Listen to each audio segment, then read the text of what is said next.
Would like to call to order the February 27th meeting of the Clive City Council. Would clerk please call roll? Edwards. Here. Councilmembers Klein. Here. Jenkins. Here. Lenny. Here. Floyd. Here. Weaver. Here. Very good. Please join me in the pledge. I pledge allegiance to the flag of the United States of America and to the republic for which it stands, one nation, under God, indivisible, with liberty and justice for all. I'm not aware of any changes in the agenda. For approval? Second. Motion second to approve the agenda. Further discussion? Seeing none, all those in favor say aye. Aye. Aye. Opposed, nay. The agenda is approved. Next is citizens' presentation. This is the opportunity for anyone to address the council on an item that is not on the agenda. Pete, do we have anyone online who wishes to do so? See no one in the chamber who wants to do that. We'll move on to consent. Approval. Motion second on consent. Further discussion? Seeing none, will the council please vote? And will the clerk please post that vote?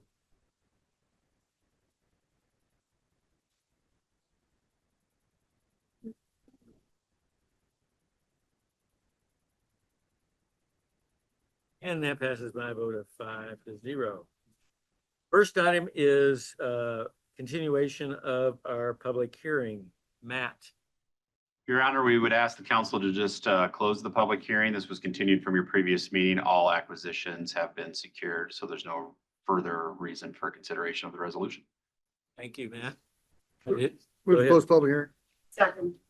Motion to close the public hearing. Further discussion? Seeing none, would the council please vote? And would the clerk please post that vote? Public hearing is closed and our matter is closed on that. Next up, we have a public hearing on water main replacement. Did we publish the appropriate public notice?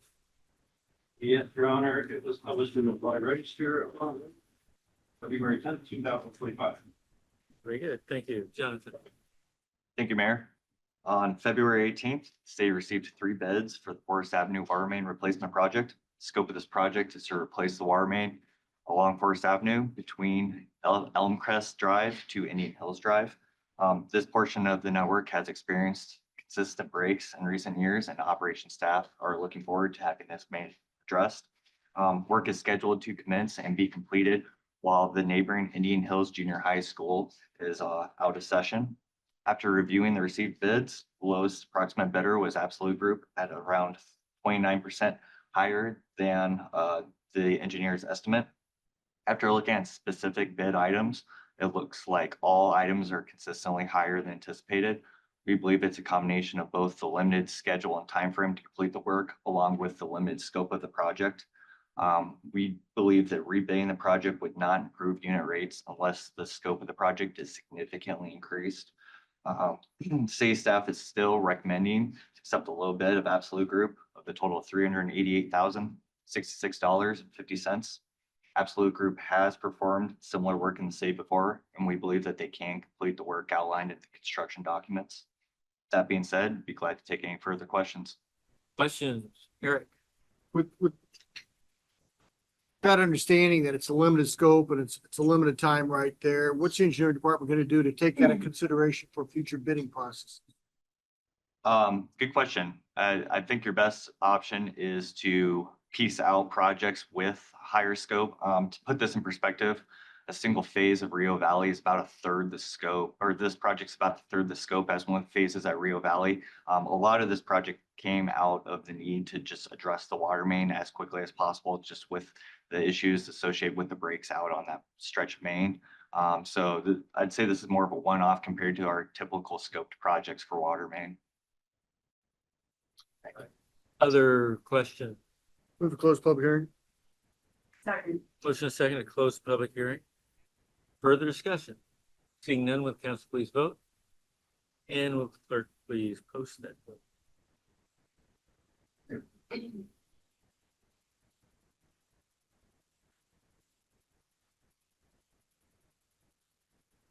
Weaver.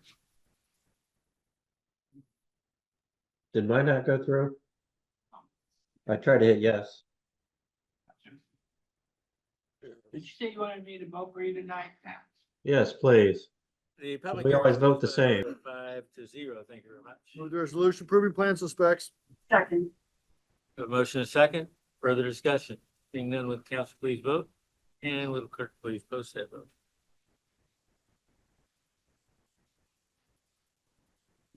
That passes by a vote of 5-0. Move the receipt of bids. Second.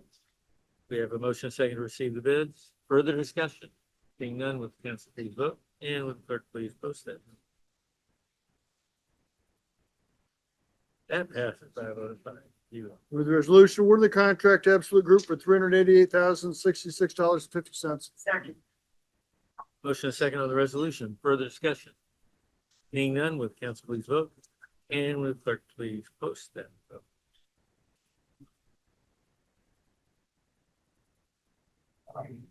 That was that quick? Yep. Passed by a vote of 5-0. Unaccustomed to seeing it flash up. so quick. Next up, we've got the budget.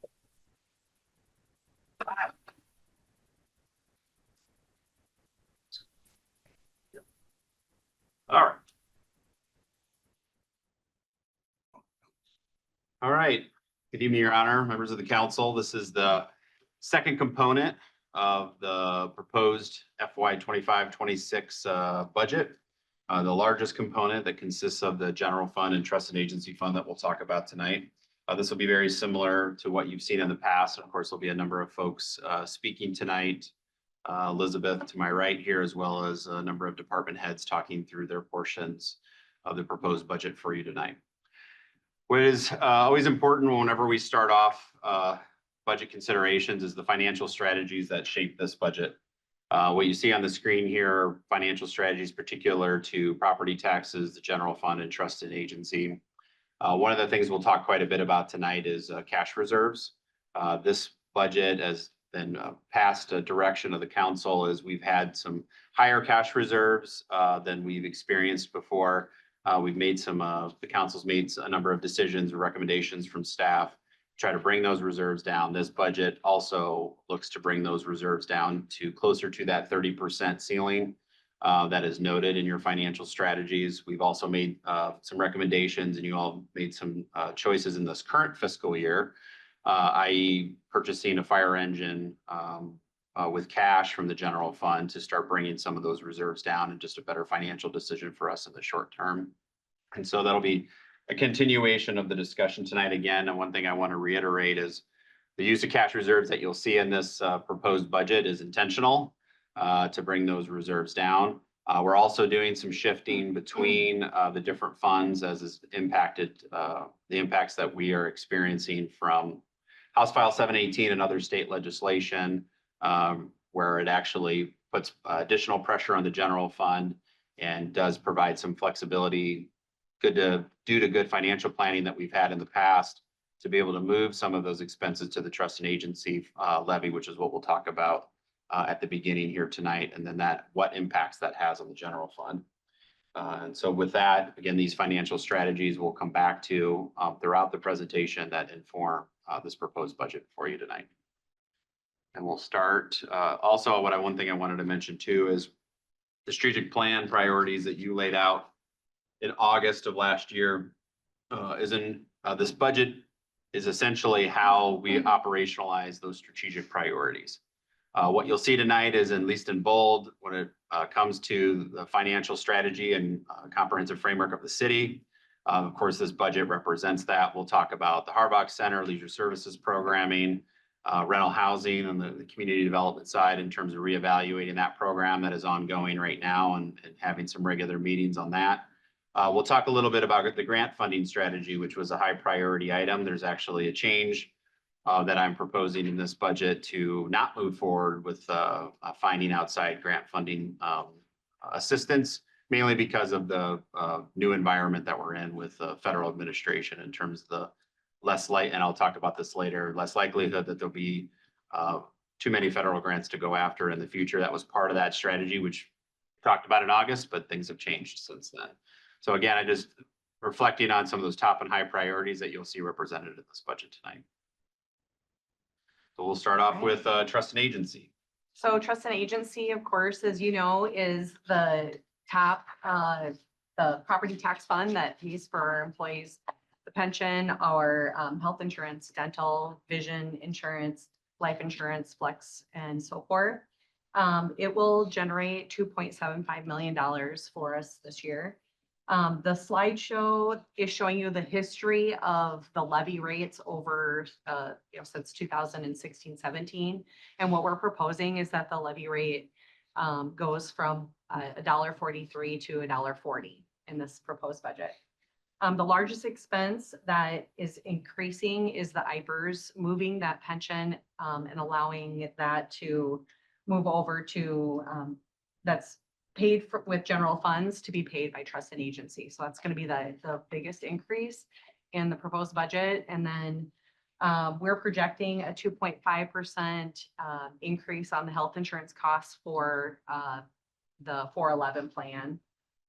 Excuse me, the 2.5 is what we're increasing for this budget year. For the proposed years out, we're planning 5%. We're showing an increase of $67,000 increase to the 411 plan. Those expenses have gone up. Like Matt had said, we are going to be really watching due to the House File 718. We're going to need to watch trust and agency doing that shift of different funds from the general fund to trust and agency and so forth over the next several years. And watching kind of how that is impacting the funds. So we'll be doing that. Real quick, can you talk a little bit about the escalation of the 411 fund and what the percentage that's increased year after year, roughly? It's actually been fairly stable. The increase has been more tied to just wage increases. We've actually seen that contribution percentage hover around. It actually went slightly down last year as compared to a previous year in terms of the employer contribution rate. Of course, the employer contribution rate is almost over double what the employee contribution rate. So that is a significantly higher contribution than we have on IPERS. But it actually, the contribution rate itself has been fairly flat here recently, still in the 23% of employee salary, I think roughly. So that's been flat, but the expense increase that we're showing is just because it's tied to salaries. So that would drive a lot of it. And I think a couple other things that I wanted to mention too is, so you're obviously seeing a significant use of cash reserves in the trust and agency fund. We're sitting with a fairly high balance in the trust and agency fund. So this is again an intentional drawdown. One thing that we didn't have when we put the proposed budget together is we just received the renewal on our health insurance plan. And we're actually going to see quite a bit lower than 2.5% increase. We're going to be barely under 0.5 on our health insurance plan. So we didn't have that when we put all the documentation together. I actually just shared that with the personnel committee earlier this week. So we're actually going to see quite a bit less increase in the health insurance for this next fiscal year. It'll probably be around 0.5%, which is probably the lowest one that I can recall in my 13 years here. So again, that is one of those big benefits of us being part of the Iowa Healthcare employment or governmental trust, health insurance trust, where we're combined with a number of other cities, counties, and a few school districts across the state. That's been very beneficial for us because I think we shared last year, and I know I've shared with the personnel committee, is we've had a few higher claims in our plan, but we're buffered by those higher claims because we're part of such a big group. And so this has been an example of that. So we're hopeful that maybe we'll be even take some of those future projections down for years to come. But right now, we feel very comfortable. Obviously, we're going to be under the increase that we're even showing in this projection that you have here. So quite a bit of change in the trust and agency fund, though. And this is one of those where we can, again, the IPERS expense is an eligible expense that can move from the general fund to trust and agency, as we'll talk about in the general fund. FICA tax expense that we have in the general fund is another expense that's eligible to be moved to the trust and agency fund. But of course, the levy rate can't support that right now. That's upwards of over $800,000 in expense that is in the general fund for those. But that is another eligible expense that could be moved to trust. Hey, Matt. Yeah, Councilmember Weir. you guys know how I love all these shell games that we do. Um, so the purpose of the transfer of the IPers from the general to the trust and agency, is it accurate to say that it's just to clear up some additional general fund cash to make it Yeah. available for other stuff? Is that the purpose of doing that? It's twofold, I think. Number one, we would have a much significant higher use of cash reserves in the general fund if we kept it over there.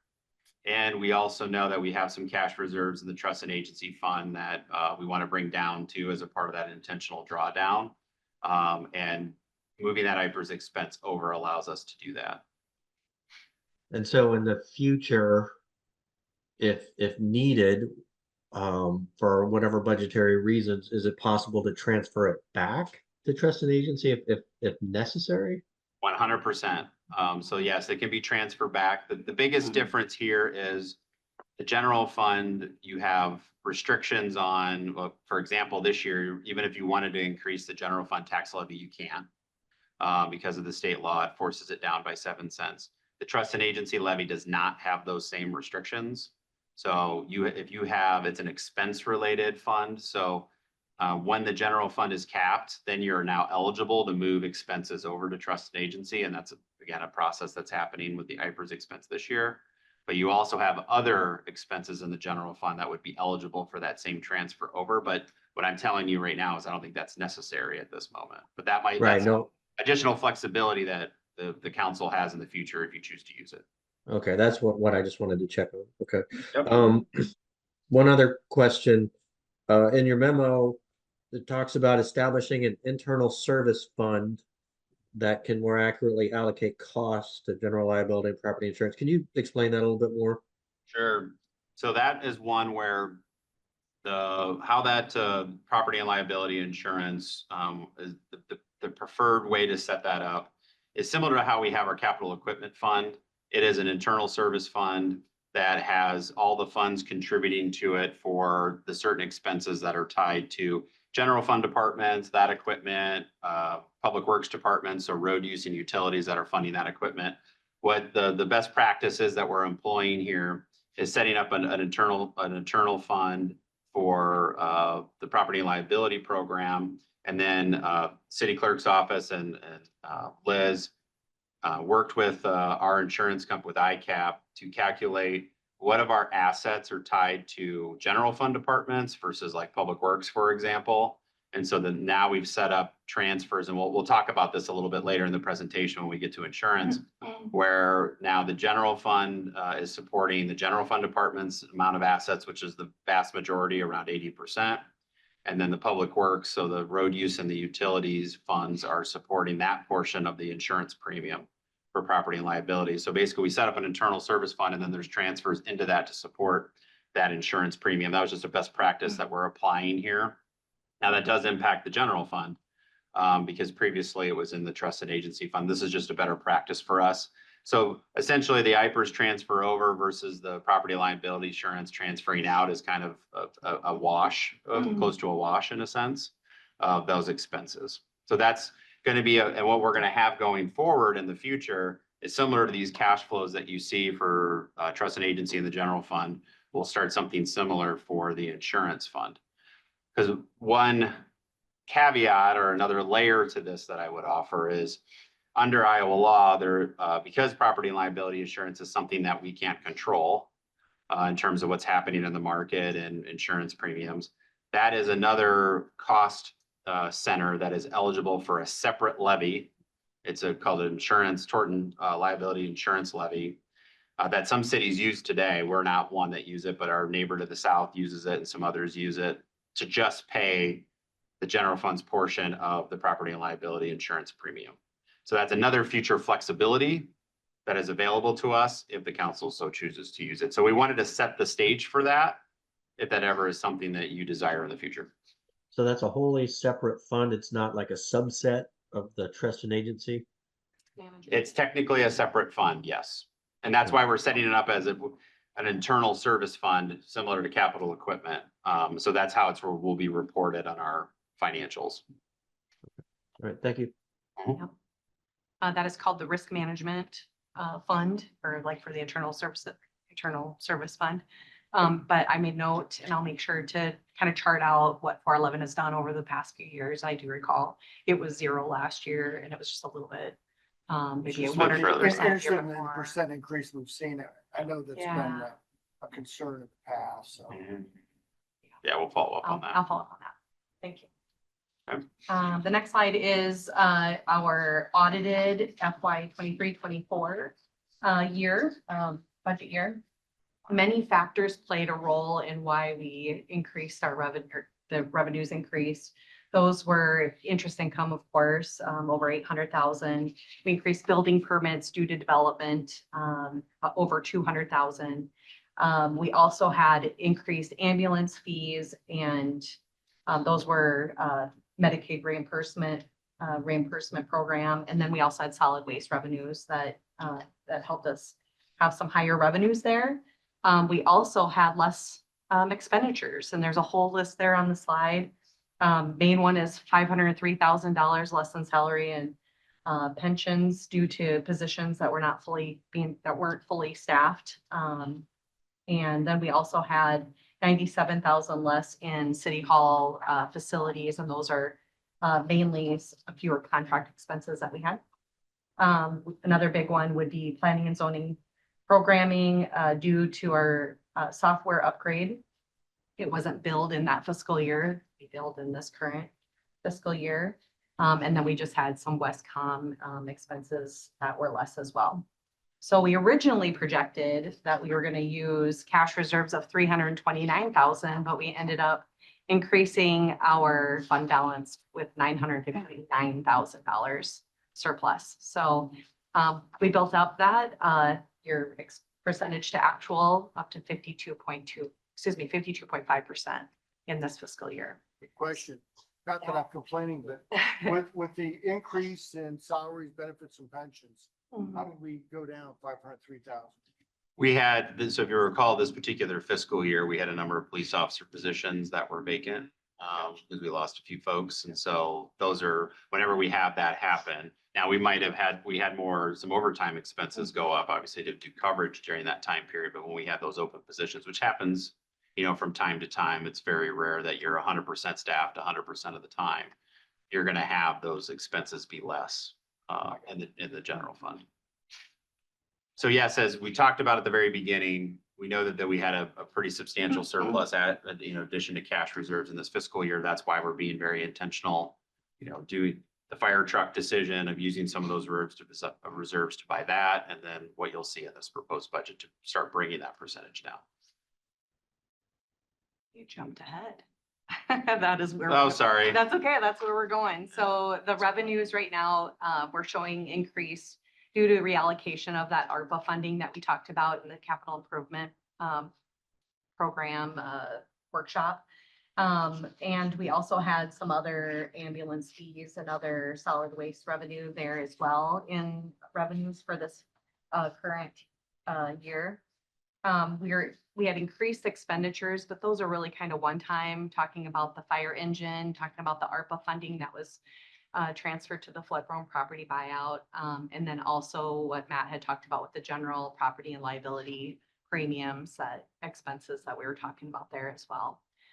We increased salaries, talked about that with the police department, $172,000 in overtime needs.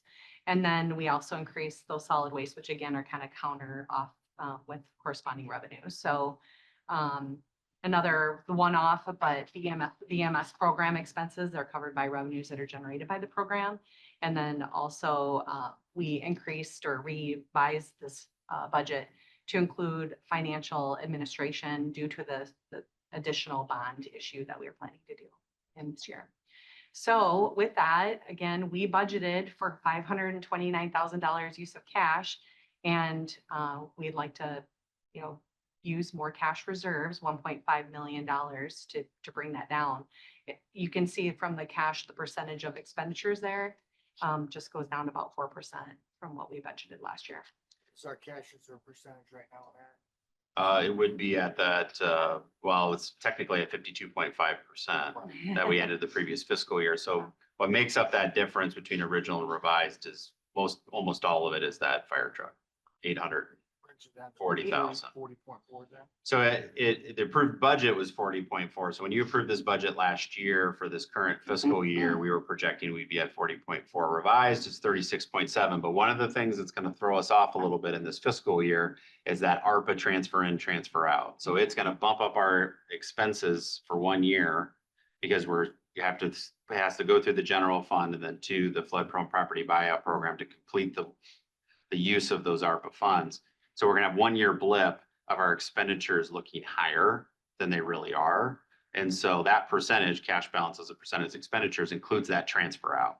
So when that transfer out, as we'll talk about in the proposed budget general fund, won't be there in this fiscal year, this next fiscal year that we're talking about. So even though the percentage is 36.7, if you take that ARPA piece out, I think it's, 41. yeah, it's 41%. probably still gonna be around 40. So that's why, again, we need to keep working on use of cash reserve to keep marching ourselves down closer to 30%. But if we don't want to do it too quickly, just in not knowing what further might, as we'll talk about later, what further might be coming from the Iowa legislature to us in terms of revenue restrictions.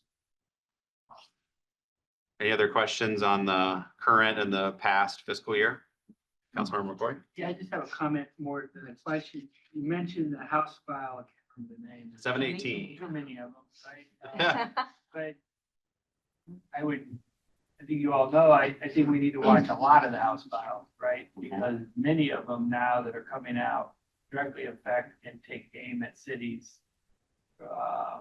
There's a wastewater, there's stormwater. Franchise fees being the new one. Franchise fees, there's one event against, going against capping solid waste, of what you all can charge for solid waste. So not so much the other end of it, right? So those are all huge concerns. And hopefully our residents will watch that too. I know, right? Not too many of them will probably pay attention, but we need to get this word out because who can be capped at 2% and think we're going to do a job and continue to deliver the same service at the same level when you just start throwing all these bills at everything to stop cities from doing business, right? And that's insanity. So you look at the increases to just wages, along with just increases of goods, is going to be larger than 2%. And so the reality is get the residents ready because of what the geniuses at the State House are doing, is going to limit us on what we can do here. So do you start looking for some of these services to fail?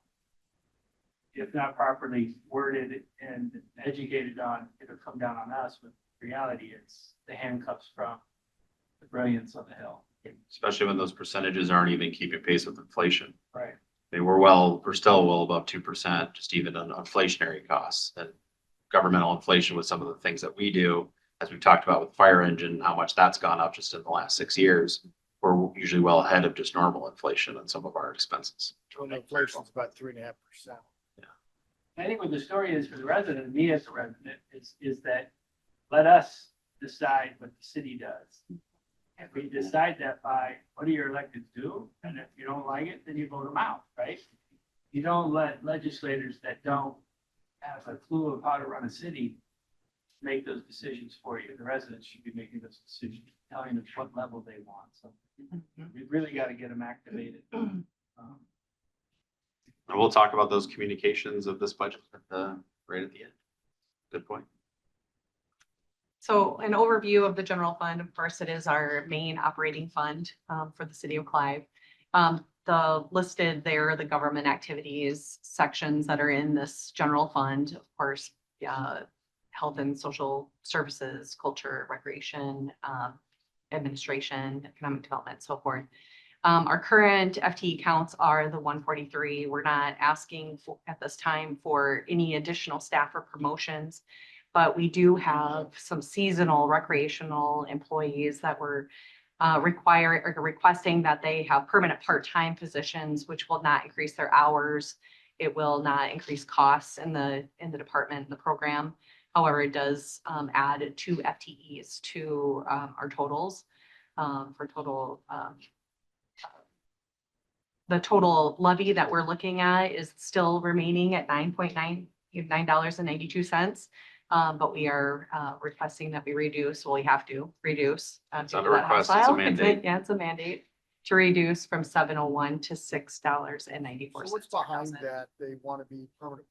I saw that, Mhm. permanent part-time. We're gonna talk about that with the Leisure Services Department. That's Yeah. fine. But did you cover when you do also, Mhm. Derek's point is, how does that not affect it? I mean, in our reality, if we go permanent part-time, it comes with some benefits, What I was some thinking other too. things. So sure that the salary of their hours don't change, but the benefits are real, right? And so are those there and are they be adding in real dollars? That makes a difference. Yeah, they're, with the hours that they work, there is no benefit additions. So what this is, just the short version is, we have recreation folks that basically work year round. They work, help with the aquatic center, they help with the recreation programming in the winter. We've actually been terminating them at a certain point of the year.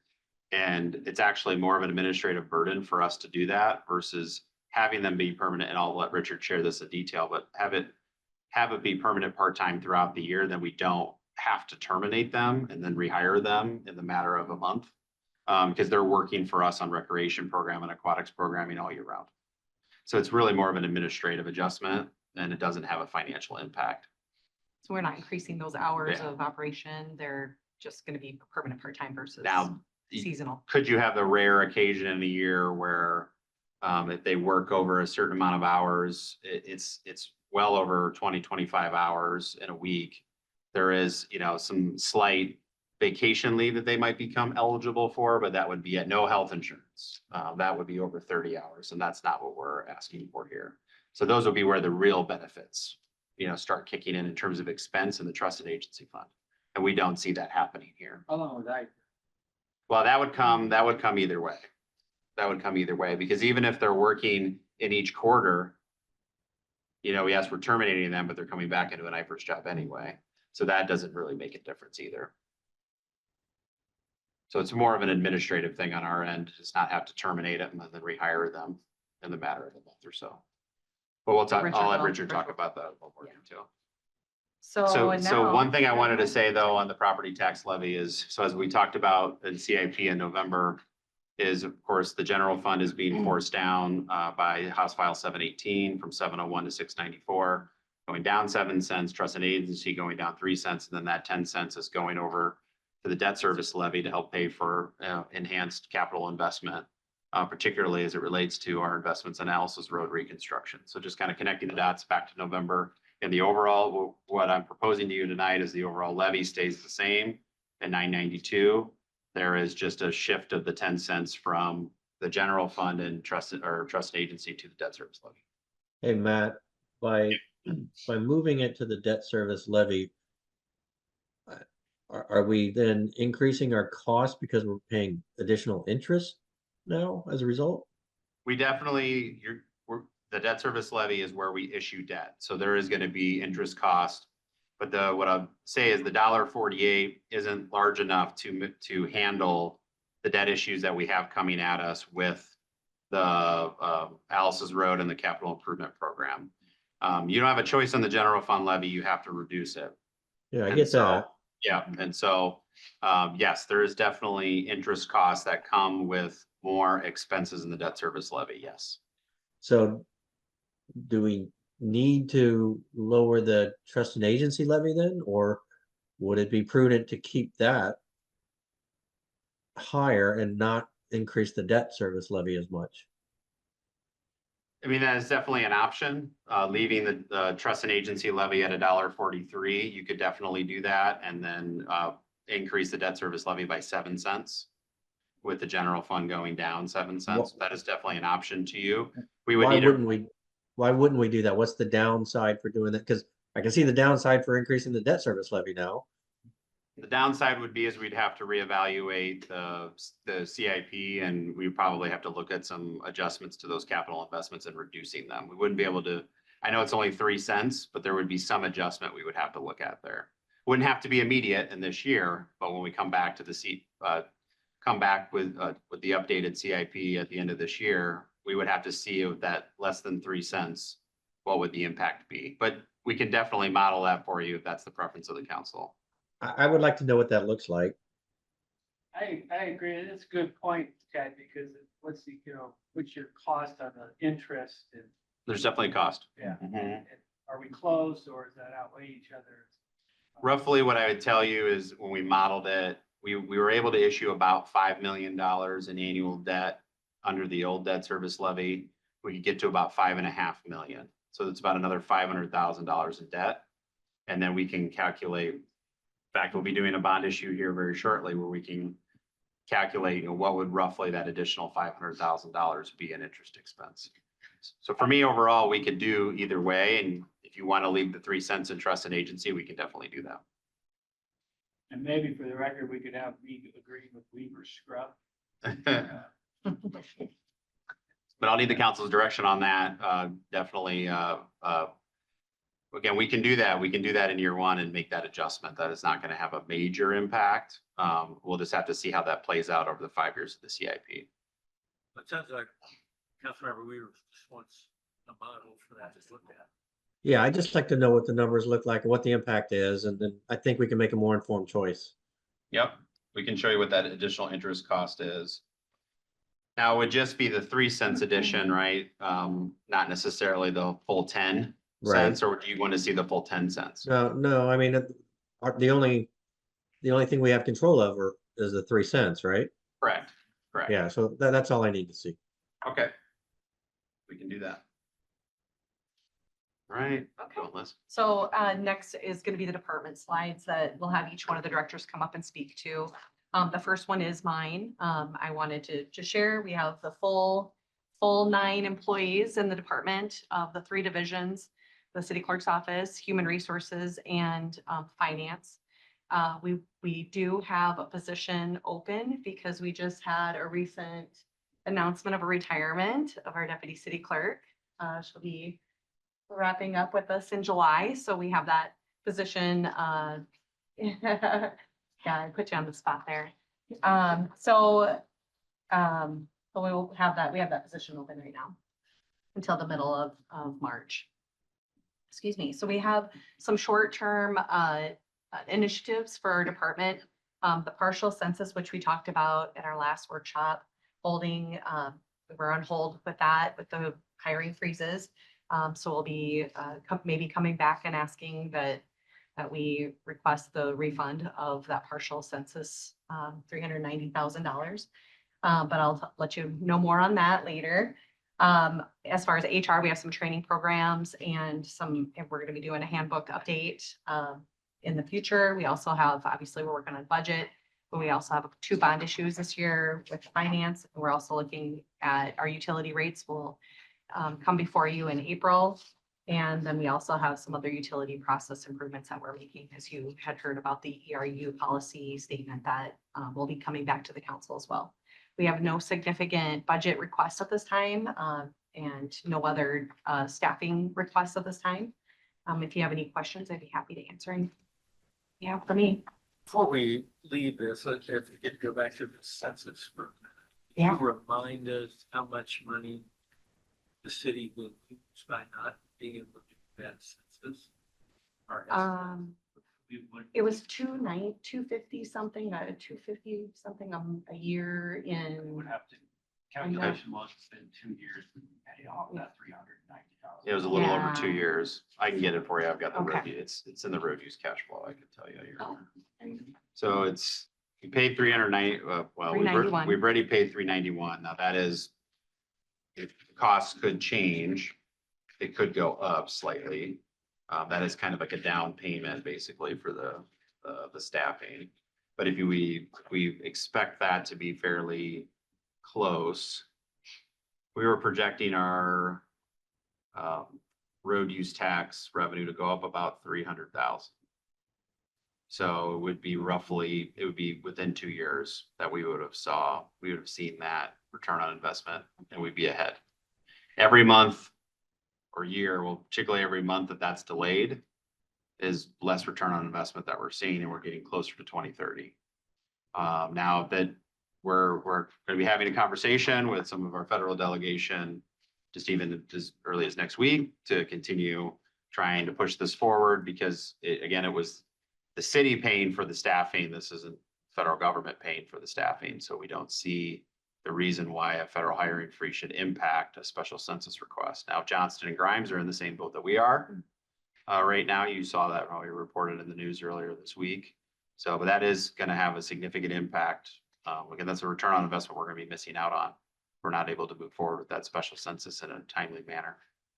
And every month that goes by, it's costing us money. We're reducing out on the compounding interest on that 391,000. Wow.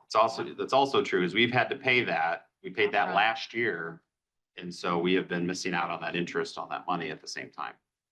So if we do ask for a refund, or if we're at a point where they're just not gonna do it, and number one, we gotta try to get our money back, which that isn't a guarantee. And that might be where we're talking to legal counsel about what our options are. But that is, yeah, where we're at right now with the special census. So that roughly $1 million that we're talking about? 300 times. I mean, we 300 times basically 4 years, Oh, be four. roughly 1.2 million. Okay. And so you take 300, almost 400,000 off of that, so you're roughly 800,000 ahead. That we wouldn't be. If I can add, one other part of that story that came out with some of our partners, our neighboring communities who've already conducted their special census, is that quality of the count was, for some of those communities, they worried. Yeah. And so we have estimates, but it all turns on the making sure that it's a good count, and that's something that is not completely within our control, assuming they actually execute a census count. All right. Any other questions on that? Questions for me? Just wanted, So for the you got record, next. to make it clear that it has a significant Yes, it does. impact on us. We're not keeping that. To the reduced fund. Next up, Chief Garcia.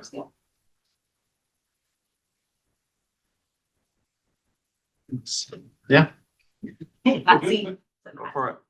All right, Mayor, Council, couple highlights here. Fire Department. We're continuing to provide the fire and EMS services for not just the city of Clyde, but into our neighboring jurisdictions such as Urbandale. We're holding true to our full-time staffing roster and our part-time staffing roster roughly being around 20 and 30. Couple of trends that we're seeing is employee recruitment, retention, and staffing. We feel like we're in a pretty good spot moving forward with that. The service delivery, the collaborations, we're still moving forward with a lot of those conversations with Urbandale. And potentially Station 22 or West Des Moines here in the future. Vehicle maintenance and repair, as you guys discussed a little earlier, the cost of everything is just going up. And with an aging fleet, we're seeing that in the budget. It's getting harder to just simply stay on top of those, and the costs are just getting higher and higher every year. Couple of significant budget requests is the replacement of an ambulance 103. It is currently ordered, and the delivery is 25, 26-ish. That is also a giant moving target, but we do have a locked-in price on that, so that's a good thing. That doesn't seem like a bad. It's not terrible, but again, I'm not gonna. That's fully Bet. equipped. Chassis and box. Radio. It is, and we did include some upfitting with the radio system. We just got all new radios and all that, and it does include the COT systems and stuff like that. But again, the cost of that stuff is just going up quite a bit. And the next is just the replacement of an EMS training mannequin. There's a lot of technology on those, so trying to stay up on those. It's good to replace those on a pretty regular. All scheduled replacements too. Chief, what are we putting into 22? How much annual? 600,000 per year. That just has the engine in 22 then? Correct. No ambulance in 22. Correct. There is an ambulance there, but that's not part of our agreement with that. They do actually West Des have. Moines it's a there. West Yeah, Des we're Moines just paying entity for the and we don't. engine company portion. And then, like we discussed recently was, again, these agreements that we're working on with Urbandale. 2080 agreement with the truck sharing, the closest unit response, the asset transfer, moving the ladders and some of those things. And then the maintenance agreement. We got a little bit of a curveball with the maintenance agreement. Recently, they updated some dates to reflect July 1, and the shop fee went from 27,500 a year to just about 41,000. Shouldn't Senator Webster tell them that they can't go over 2% on I'm happy to bring that up, but, How do they justify that, chief? What I would say to that is, I've had some discussions with their new city manager too about reevaluating that. Kind of was a little bit of curveball. And he's just getting familiar with these agreements. So we're gonna revisit that number. He thought it might have been around that they're looking at a staff addition in that maintenance division. Why we should be having to pay for part of that when we were gonna be using the existing staff. Again, those are some questions that I have. We don't have an answer to it specifically. But being that both chiefs had shared it with both councils of where we were at here recently, kind of hard to change that number right now. So that, giving him a chance to get familiar with the agreements, and we actually just sent the latest version. We've been going back and forth of the latest version of our clean edits, and Neil's been a part of that as well here just today. So hopefully in the next month here, I'll get with David and we'll get working on these agreements. They're June, July implementation timeframe, so we have a little bit of time, but our goal was to get it done in March. So that's what our target still is. and with what I presented the last time in regards to this maintenance agreement and then the cost sharing savings to the city, the original number was around $85,000, but with the increase of the potential maintenance agreement, which again, we don't quite know that number yet, we would see a reduction in the overall savings, but point of the story is there's still a good amount of money that we are saving. And again, the attempt at this was never true money savings. It was trying to do it better and do it smarter. And what we found was obviously there is money to be saved when we just start thinking about how to do things better. And you amortize time and how long it takes guys out of the field and to drive all over. It's a very difficult thing to quantify. Yeah. But we have an ambulance that Charles gave us now, and the amount of time it takes out of service time, staff time, getting vehicles there back and forth. We did have an issue with the fire truck over the weekend, and one of the Urbandale maintenance guys just stopped by and fixed it. So there's a lot of pros to it, but it does come with a price tag that is to be considered. So We're just thinking to track that program over several years, just to, and perhaps develop metrics on that as well. and they do, and that's part of the agreement, and they do have a model computer program that does track it a lot better. Again, on our end, it's just tricky with staff time. If Chief Callan runs out and looks at something quick, it pulls him away from something else. And it's a tricky thing to quantify, but in the end, it does help keep trucks on the road and in overall better shape. So. Hey, and with Chief, that- Yes, sir.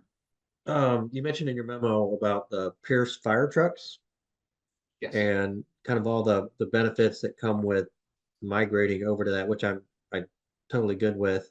But talk about the intent to purchase that as part of the replacement schedule. Do you know? I mean, I don't know anything about Pierce fire trucks or non-Pierce fire trucks, but is there much difference between the upfront cost in purchasing the Pierce fire truck versus a non-Pierce fire truck? No, the argument to that would be, are you a Chevy guy, you a Ford guy, that type of argument. Okay. The reason for the Pierce falls in line with this service agreement, that the maintenance guys over in Urbandale, that's what they're certified in, that's what they're licensed in. In an attempt to get them more familiar, the hope is that it cuts down on maintenance time, it cuts down across the board with everything, so they're not having to relearn a truck. Some things are warranted where they would be able to work on those. And if they're not licensed or certified to work on that specific brand, then they can't do it. So it kind of defeats the point of the whole service agreement. Yeah, no, all that makes sense. I just want to make sure it wasn't like a 50% difference in purchase price up front or anything like that. It's not. We did look at a lot of other trucks. Pierce is truly one of the bigger brands out there. So they're able to kind of competitively price their apparatus. So the answer to your question is no, there's not that.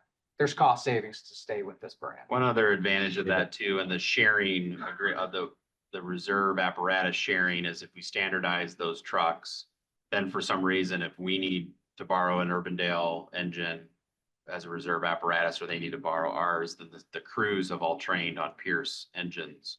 So we have that share. That's part of that standardization that we're looking at doing with Urbandale.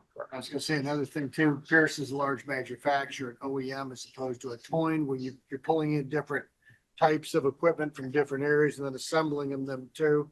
So if something goes wrong, you know, they play the blame game right there. So there's a lot of ancillary benefits with going with that OEM versus someone that's assembling.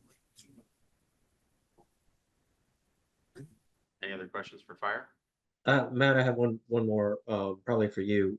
On Station 43, you know, we talk about Clive reimburses Urbandale for 40% of staffing costs. Do we know, are we in the ballpark of 40% of the calls? So that we're, you know, we're at least in the ballpark for what we're paying? We are, so the chief reports this every month, and actually fact it would be in this agenda packet. I don't have it in front of me, but we're roughly hovering around that 38, 39, 40%. In terms of, because it has an engine and an ambulance, and so you have to combine those two together. We're hovering around that 40%, which we knew we would be. That original percentage was based off of our population projections for Dallas County for both communities. That's been holding pretty true. I think the area that for some future conversation with Urbandale is I get a little more pause in the amount of that this station here responds into Urbandale in terms of having a balance between station 41, 42 and this one. I think 43 actually has been about hitting the target that we laid out, that 60-40 split. So. Thank you.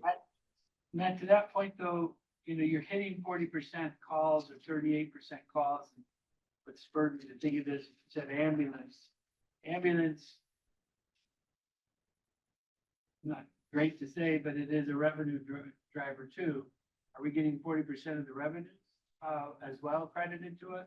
No, so the deal with Station 43, how we laid it out is we would just pay for only the staff costs, nothing related to the cost of the facility itself or the apparatus. In exchange, they would get the ambulance fee revenue. And what I will tell you is we're ahead on that deal. So if you took the cost, 40% cost of Station 43, the physical facility and the apparatus that they have there, it'd be significantly higher than the roughly maybe 30, 40,000 that we're foregoing in ambulance fee revenue from that station. Building, correct. Well, and but when we did that deal, that's what Urbandale didn't want to do. They didn't want to do, and we didn't want to do what we had with Station 22, where we had equity and then we had to get our equity bought out.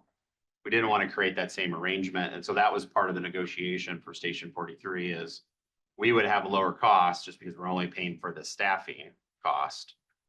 And then we would forego the ambulance revenue. As part of our budget storytelling this year, articulating cost savings is going to be a very important headline for every community, including Clive.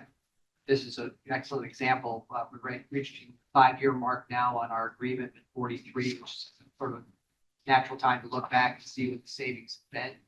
So we are expecting as we go into the major budget season to go back and show the residents, all right, we thought this was going to be the net savings and here's the numbers now to back it up.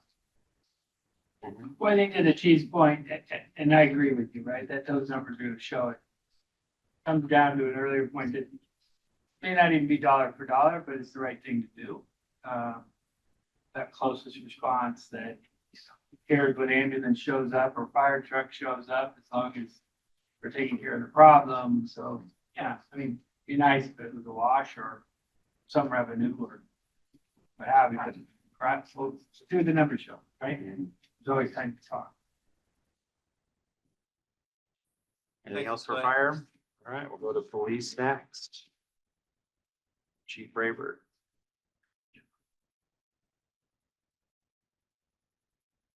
Evening, Mayor and Council.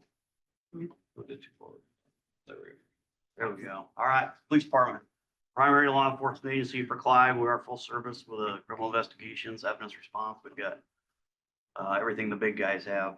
We are 29 full-time sworn positions, 3 part-time, 3 full-time civilian positions and 4 part-time. Sorry about that. I am happy to tell you that we have all 29 sworn positions filled now. One of them will go to the academy here in May. The other is still deployed over in Europe. So we hope, hopefully January of 26, we get him into the police academy. We did add that 29th officer. That was that official last year? I thought it was 23. It was official. Yeah, it would have been, yeah, that's right. It would have been technically 23. So that was funded by Heart of Iowa when we started the CIT program. So, yeah, that's the 29th. full-time Still officer. funded by CIT? That's at this Or time, Heart of yes. Iowa? We'll talk about that here in a minute. Yep, we'll get to that. Current trends, so we did have some increases in training and vehicle repairs. One of the things that we have done is we've extended our fleet out. You recall a few years ago, we went to a 410 schedule that allows us to not have the cars on the street as often, so the mileage wasn't as high. We were able to keep them a little bit longer, but that led to some other repairs that we needed outside of the warranties. Interestingly enough, it's the headlight lenses we have to get replaced. They get full of moisture and dirt. The headlights don't work, so we have to replace some of those. But those are a few of the increases that we had. We were able to offset that by making some cuts in some other areas of the police department budget. Significant budget requests for 25 and 26. We do have a patrol car that's scheduled to rotate out. We have 3 unmarked vehicles that are scheduled to rotate out. Before we do that, we always look at mileage and we see if there's anything there that we can extend out as well. So that could always change. And then our flock cameras, that lease is coming due as well. You'll recall, we got into that program a couple of years ago, and those continue year to year.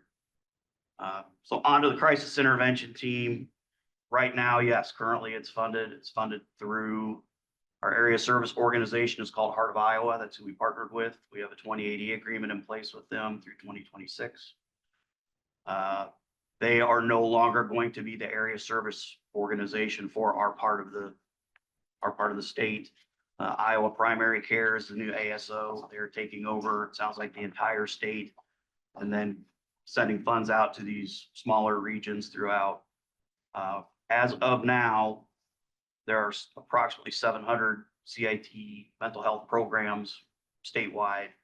They are evaluating all of those programs.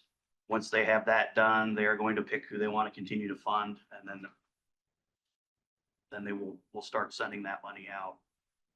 As I understand it, I can't get a hard yes on this from anybody that I talk to, but it sounds like we are going to be funded through FY 26 so that we can keep our program in place. That will fund our police officer.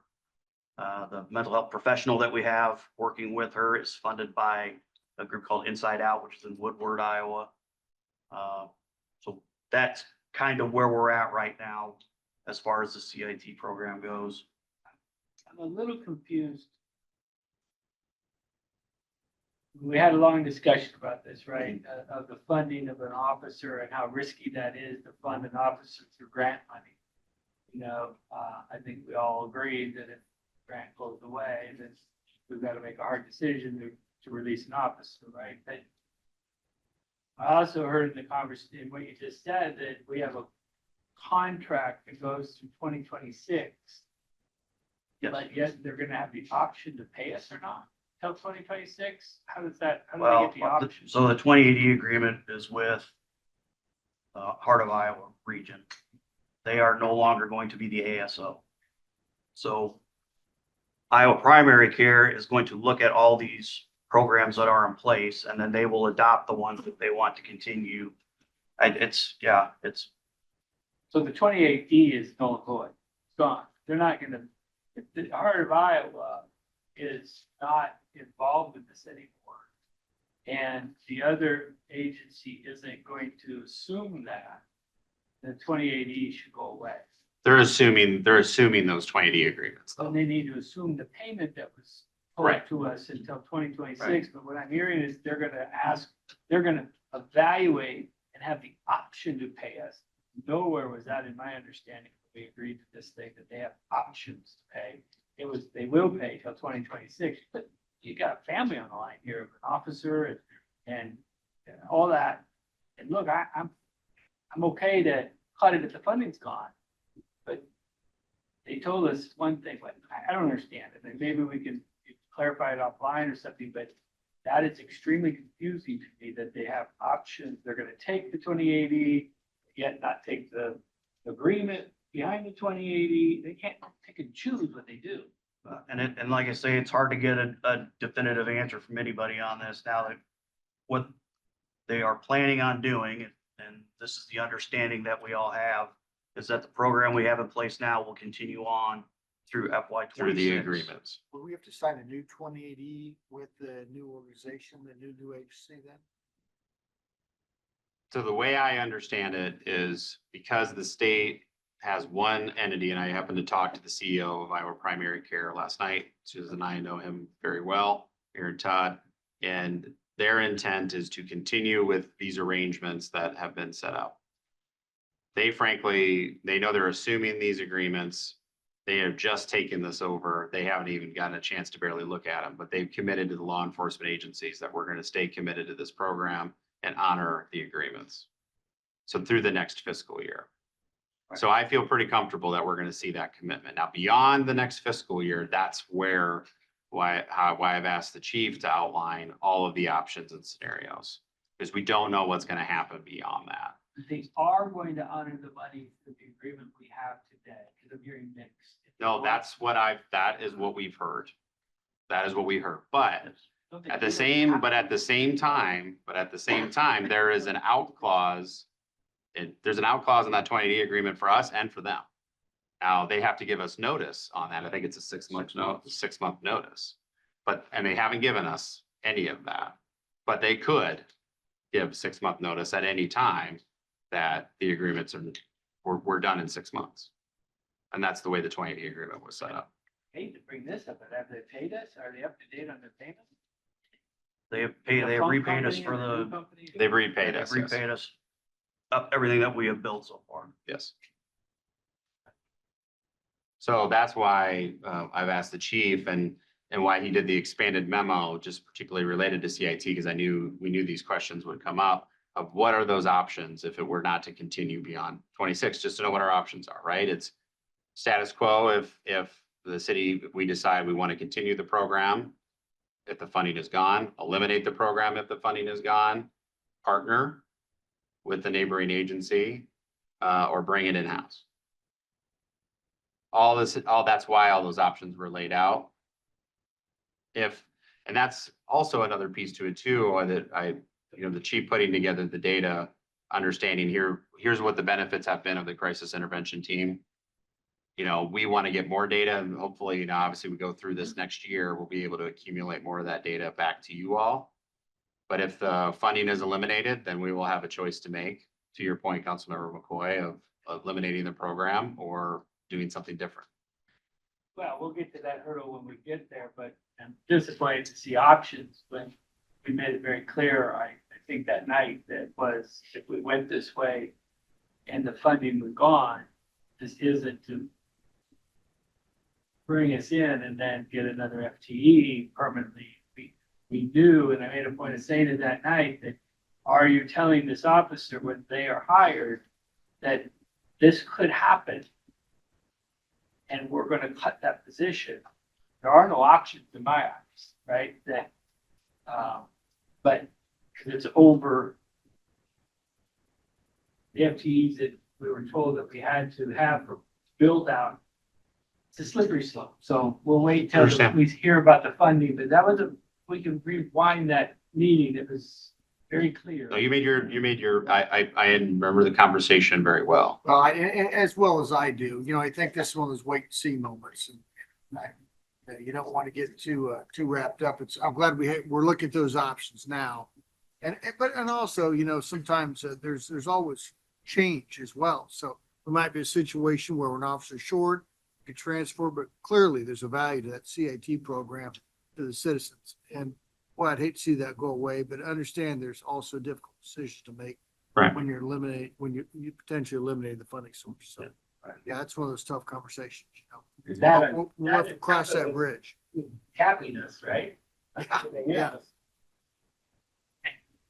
Call that a kick in the somewhere. Yeah. He can, yeah, he can. I wish we had more definitive answers to give you right now, and I just don't. Yeah. We're giving you the best information that we have I right would now. appreciate that. One thing additional thing I can share, in the conversation that I had just even last evening is that, there is a feeling that these types of programs are going to be, continuing to be encouraged by the state. And then that's not a guarantee of anything, especially when we're talking about state funding here. But these crisis intervention programs is something that they're very interested in seeing continue. Now, will it be in a form of every law enforcement agency having their own, like we have right now on the west side with Urbandale, Waukee, West Point, and us having it? Maybe it's a consolidated program where they'll say, okay, Clive, we'll help fund an Urbandale one that you all share. We don't know what that could look like, if it would still be individual. We think there's benefits in having it. We think we're seeing the calls. Now that we've got a good mental health professional working with our officer, we're seeing the benefit of that call diversion and not sending people to jail that don't need to be going to jail and that are getting the right treatment. But that'll be some things that'll shake out too, is that could take a new form too. They might continue to support the programs, but it might not be as many. And so there might be some sharing that happens. I don't know. I have no doubt about the program. I have no doubt of the need. I have no doubt of the importance, all those things, right? I have doubt of the bait and switch, and that's all, right? Yep. But the program and all that and mental health, huge. So we need to start, back to our opening statements of the grant funding, chasing and all that. I get it. Maybe we should start chasing now, those grants, before this announcement's out. Having more is not a problem, right? And getting there first is not a problem. So Right. if there's any more, but I think it was, anyways, but it's very clear for me. Understood. Else, Chief, you want to add? No. All right. Any other questions for the police department? Thank you. All right.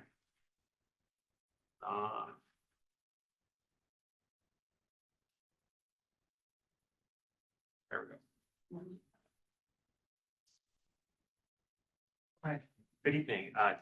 Leisure Services is comprised of a lot of different elements of services provided to community. We're 25 full-time people across parks, recreation, and library services. Another 6.5 full-time equivalents used for the library and Harbach components. That's actually filled by about 20 to 25 different part-time librarians, depending on hours and people we have. So that varies throughout the year, just depending on what hours we have and what amount of people work or people move on to different things. We also have 100+ seasonal. A large majority of them are at the pool, but that also includes seasonal parks maintenance staff that helps with trash and some of the maintenance of the park system, as well as helping us put on all the summer programs we do, from our summer camps to the recreation programs we do out at Campbell Recreation Area. You name it, we have a lot of people that help provide the services that we put out there each year. One of the things that we just talked about a little bit earlier is we're proposing to take the equivalent amount of hours equivalent to 2 FTEs from seasonal recreational staff and move them into a similar type position of permanent part-time recreation staff. The reason for that is a couple of different things. One, we're noticing that some of the programming is changing over the last few years, what we do and how we do it. The advent of the Harbach Center, we have staff now that work year-round in that. We're also increasing the amount of programming we're doing. We've increased the number of summer camps. And one of the things that we're finding is having consistent staff, similar to with the part-time librarians, is helping us provide a high-quality level of service. So as we started to notice that, we really thought it made sense to recommend a transfer, and I think it's around the neighborhood of 4,400 hours from the seasonal recreation budget into this permanent part-time season recreation people's positions. That'll help create some consistency across what we're doing and really that high quality service that we expect.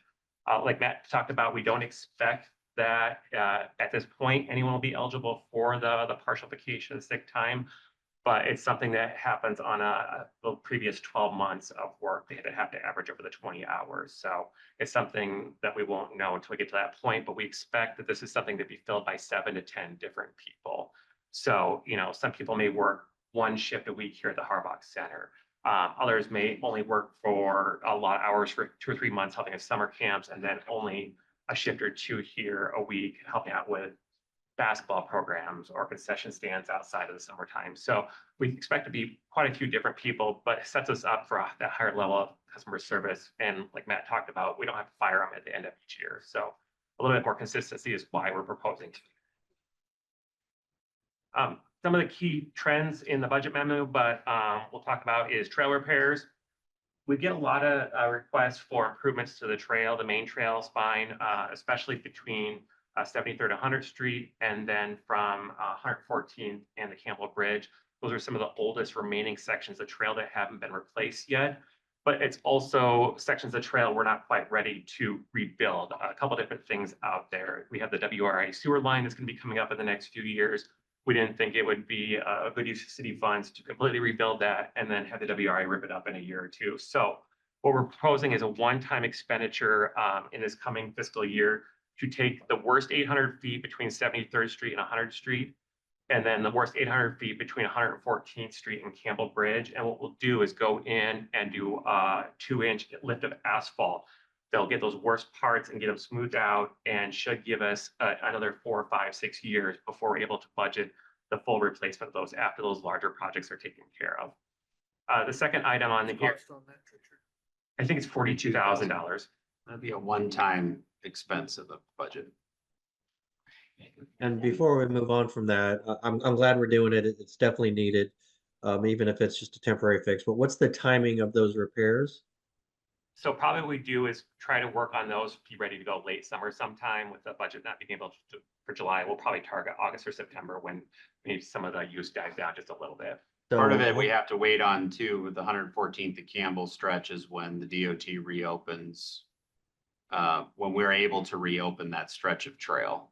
Well, that's where I was going with that, Matt, I mean, I'm hopeful that we can do those repairs before the trail is open so that we kind of coincide it so that we're not having even more delay of having it closed. You know what I mean? That would be our goal. Yeah. That was our intent is when we know we're going to get ready to reopen that, can we get in and get these repairs done? Because we know that the DOT has some responsibility for replacement of sections of trail that they damaged. What needs to be addressed outside of that, then we would use this funds to do that. We don't want to have that trail closed any longer than is necessary. It's already been long enough. Yes, thank you. Just sort of a reminder where that hard closure is between 114th and Campbell Bridge. It's almost all the way up to Campbell Bridge. So the segment lines up pretty well with where the existing enclosure is west of the interstate bridge. So there is some room, they're not doing anything that stretch between Campbell Bridge and then short of the Walnut Creek Bridge. So there's some work we could do, knowing that they're getting really close to reopening, that we could kind of have done ahead of time. And we expected it wouldn't be a long project to get out there and prep and then the asphalt rolled and then get it back open. Even if it was open by chance, if we got lucky and they got it open here this spring, unlikely, but if that was to happen, we could do this project, it would probably go pretty quickly. Next one on here is recreation registration software. This was something that was prioritized as part of your strategic planning.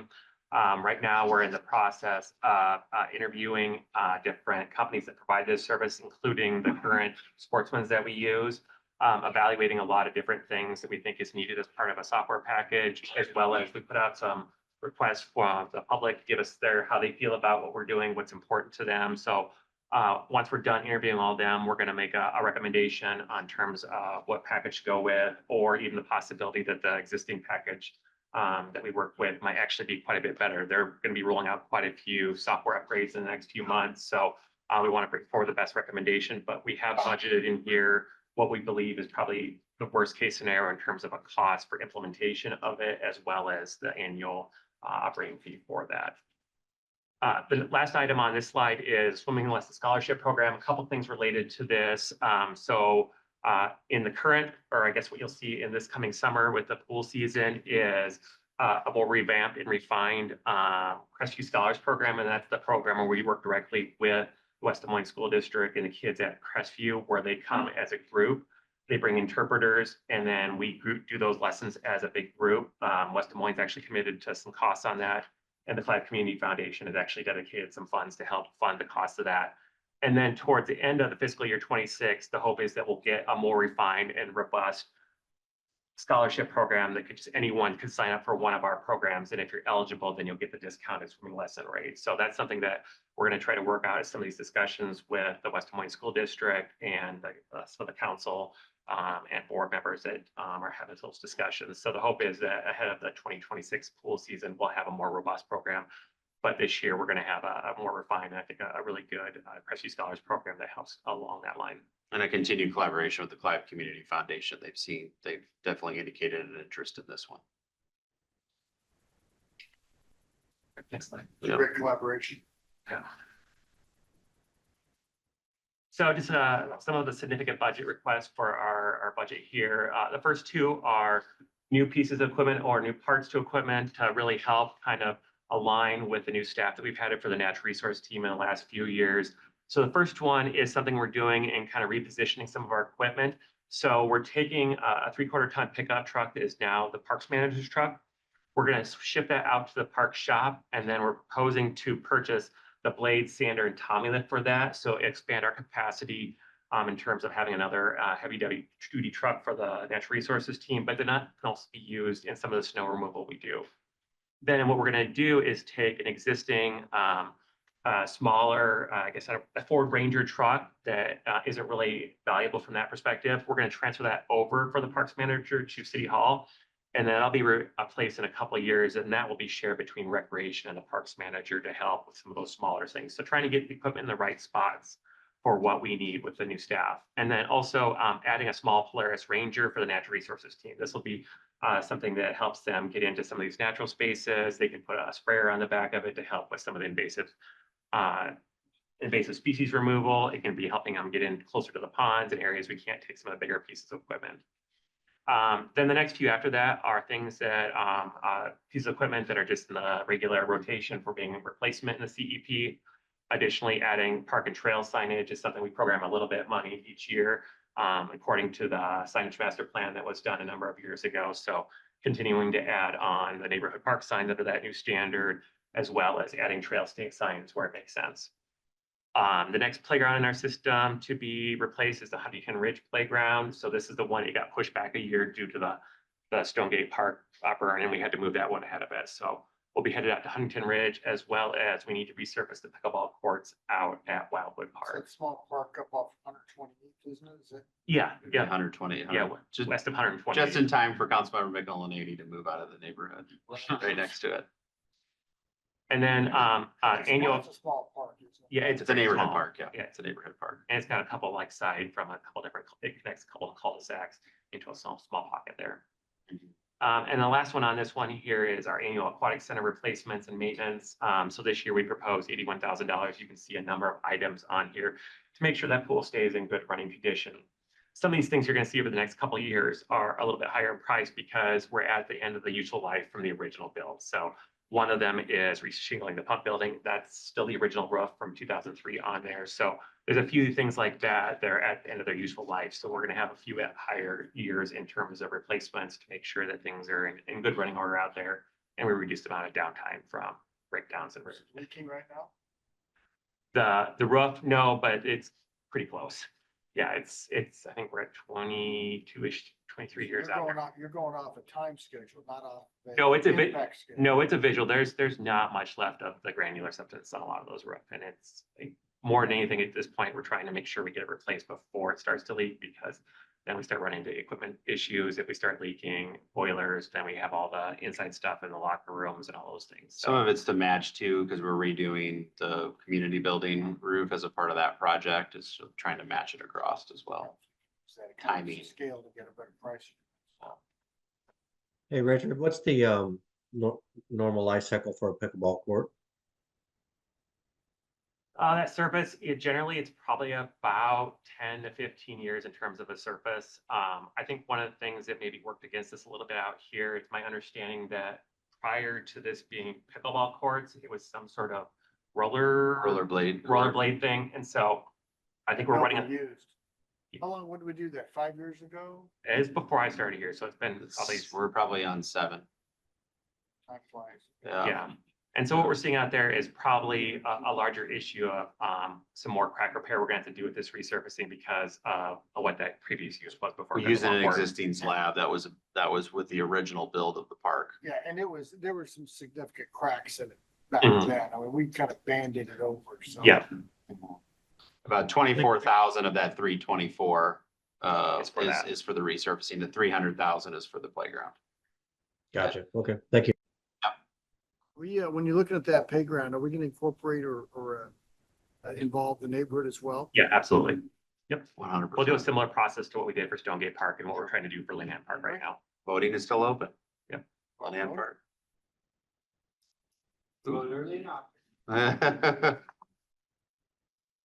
All right, the last slide on here, just want to take a little bit of time to give you an update on the Harbach Center operations and programming. So one of the things that was part of our current budget year that was approved by the council was expanded hours. So starting in July of 2024, we went from being open 4 days a week to being open 6 days a week. So that translates into 20+ hours per week that we're open to the public. Reason I say that's more than 20 is there are some times where the library is only open for a little bit and there's times where the rec bay is only open. So it's 20+ hours of public access. And actually during the remodel of the City Hall Library Parks and Rec spaces, we're actually open there from 9 to 5 from the library components. So we're actually getting some added hours because we have staff over there. So we're taking advantage of that and making sure we're open to the public as much as possible. Rentals and special events have grown in the last year. We've had 67 rentals. That's rentals from the community room to the rec bay. That could be from someone putting on a class, a yoga class or a taekwondo class, to people renting it for a birthday party. So have become more and more popular for activities and events where people are renting the space. From a library perspective, we do Revenue are we generating off that, Richard? it's less than $10,000, so it doesn't add up real quick. I think it's like $25 an hour for the community room, and it's a little bit more Interesting than to see those numbers on a yearly per capita basis. that. Absolutely, put that together. Do you mean for the whole city per capita? It would not per cap, but per year, how much is generating? per What the year? Harbach Center revenues are. Correct.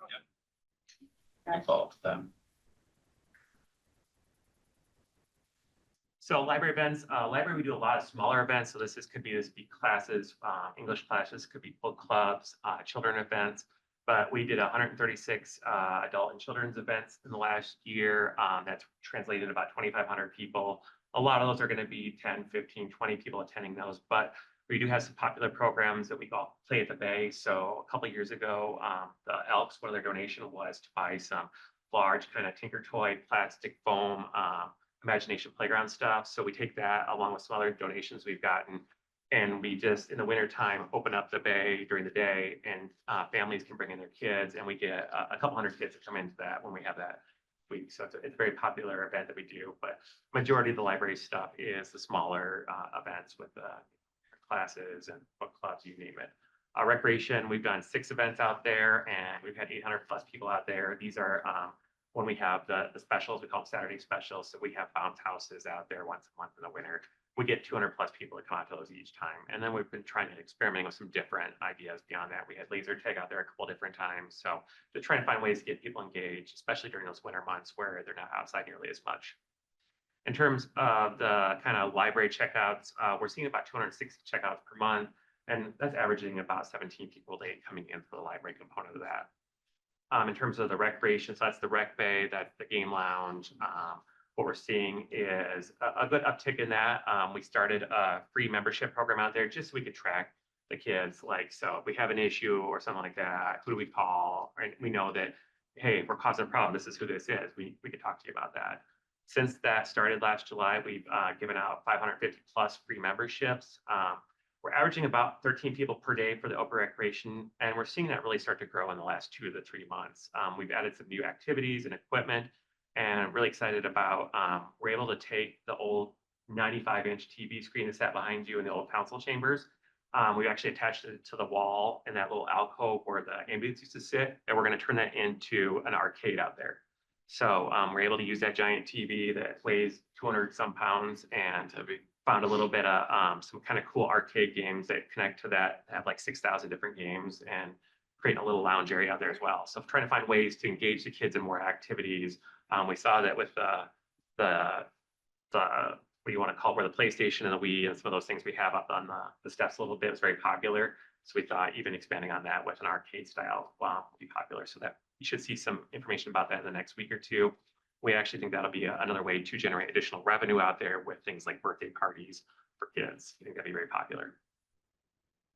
So that'd be where we end up with that, but happy to take any questions on any of those things. Any more questions for leisure services? Again, we wanted to make sure we circle back on kind of the investment that the council decided to make a few years ago in that Harbach Center operation. 200 and it's roughly 238,000 total costs all in, that staff, operations of the facility, all costs and just for the Harbach Center for this fiscal year 25-26 budget. All right. Thanks, Richard. Thanks, Richard. Thank you. Now we'll move on to community development. Doug.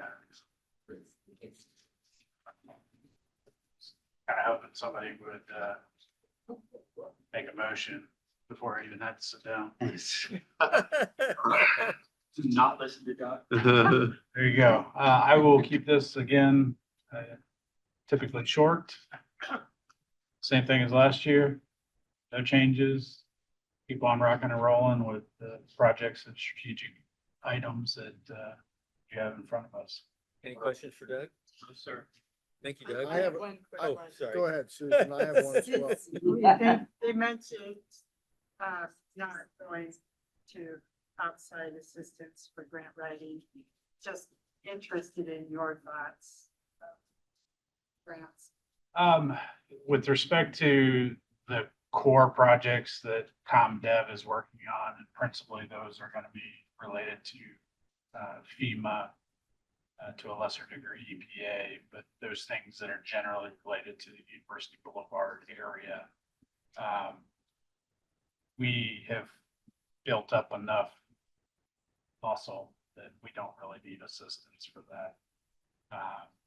So we'll continue to go after every dollar we can possibly find there.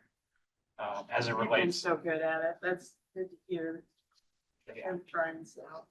Outside of that, again, there may be some specific opportunities that we might chase down, again, related to the 86th Street or the district planning area, whether or not that's a mobility related piece or something housing related. Again, I would fully expect that we're able to manage that on our own. But I'd also say that those are not going to be big swings. If we're going to need to take a big swing, then we're going to need some assistance. Doug, let's talk about the flood buyout program. I know we've had these conversations. Matt and I had an extensive conversation last night. I understand the formula with that from an aesthetics and an optics point of view. And I voted for that tonight. But to pay that much money for a 1,084-foot square house with an unfinished basement and a one-car garage for $275,000 was very, very difficult to do. Now, I understand the program. I understand how it works. Perhaps we need to reevaluate the appraisers that we're using with this. Are we using the same appraisers? Do we switch them around? How does that work? Yeah, and actually, want to talk specifically about that. I do.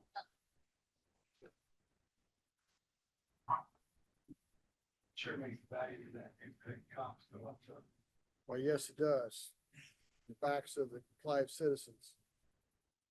So I, again, just quickly pulled, they're principally three houses right in the same little subdivision. They're principally the same lot size. The houses are a little bit different. But in 2023, we purchased the house north and south of the one that you just purchased tonight. Those 2023 expenses on a square foot basis, again, just that this isn't absolute, but just to give you a perspective. $214 a square foot, $226 a square foot. One for tonight was $253 per square foot. If you round that out, roughly a 5% annual increase on real estate, pretty reasonable with respect to the Clive market brand, in my opinion. So certainly if you want to ask the broader policy question of should we be in this game in this area? I think that's certainly relevant. But I think with respect to what is the fair market value of the properties that we're buying, which has been the city's base perspective here, is to treat those property owners fairly, help them move out of these situations where we know there's going to be challenges in the future, and do it in a way that, again, is responsible to those property owners, because if they can't get fair market value for the property, they're not going to sell it to us. I would be interested in seeing comps from the residential real estate market, the private sector, as opposed to the comps of what the city of Clive has paid out. So when these appraisals are done, and again, these three, just to quickly for reference purposes, 3 different appraisers. So again, we don't necessarily use the same appraiser for every project. 3 different appraisers, again, all relatively speaking, coming in at about the same. When we go through and actually review the comps within the appraisals, certainly since we are a majority buyer in the area, we do get a lot of our own comps included, but I'd make sure that we also have some outside exposure, whether or not that's, you know, farther up on Harbach or in other areas. And the other side of it too is we try to make sure that we keep them a little bit honest on trying to use comps with properties that have flood insurance. Because that in the marketplace, the farther you get away from a flooding event, amnesia occurs and nobody really cares that flood insurance may cost them a little bit extra money. But we do try to keep them honest with getting those comps as close as we possibly can. So again, these are professionals in the marketplace. This is not the city of Clive. This is not me picking numbers. It is independent. They are licensed professionals that do this work all across the metro. So, you know, certainly Ted, if you're on and have any other comments with respect to kind of the process of the procedure, you're certainly going to be an expert in that. But I think we've been consistent with the process, consistent again with the relative values of these properties, which are reflective of, again, increased costs, just like everything else in Clive. Yeah, I mean, I agree. I mean, the process has been consistent and it's the policy that we put in place, right? So, and, you know, Eric and I talked about this yesterday and then that's what I had said yesterday to him. At the same time, I have not had a chance to look at the specific house, just because I've been traveling. It did just on the surface seem a little high to me, and then $253 a square foot, again, seems high to me, but I would have to look at the comps. Again, with all that said, though, we are using an independent process, and so you know, I know a lot of the appraisers in town, and they know what they're doing. So I would, you know, I can take a look at the appraisal just to kind of give it a second set of eyes. But I'd be surprised if it, you know, wasn't, you know, in the ballpark at least. But again, on the surface, the number does seem high to me. But I'd have to look at it, right? Because I mean, every house is different, and you know, what's the condition of the home, right? Does it really fit that value? Because I mean, one house, the exact same house can be in very, very different condition and have a very different value as a result of that. So,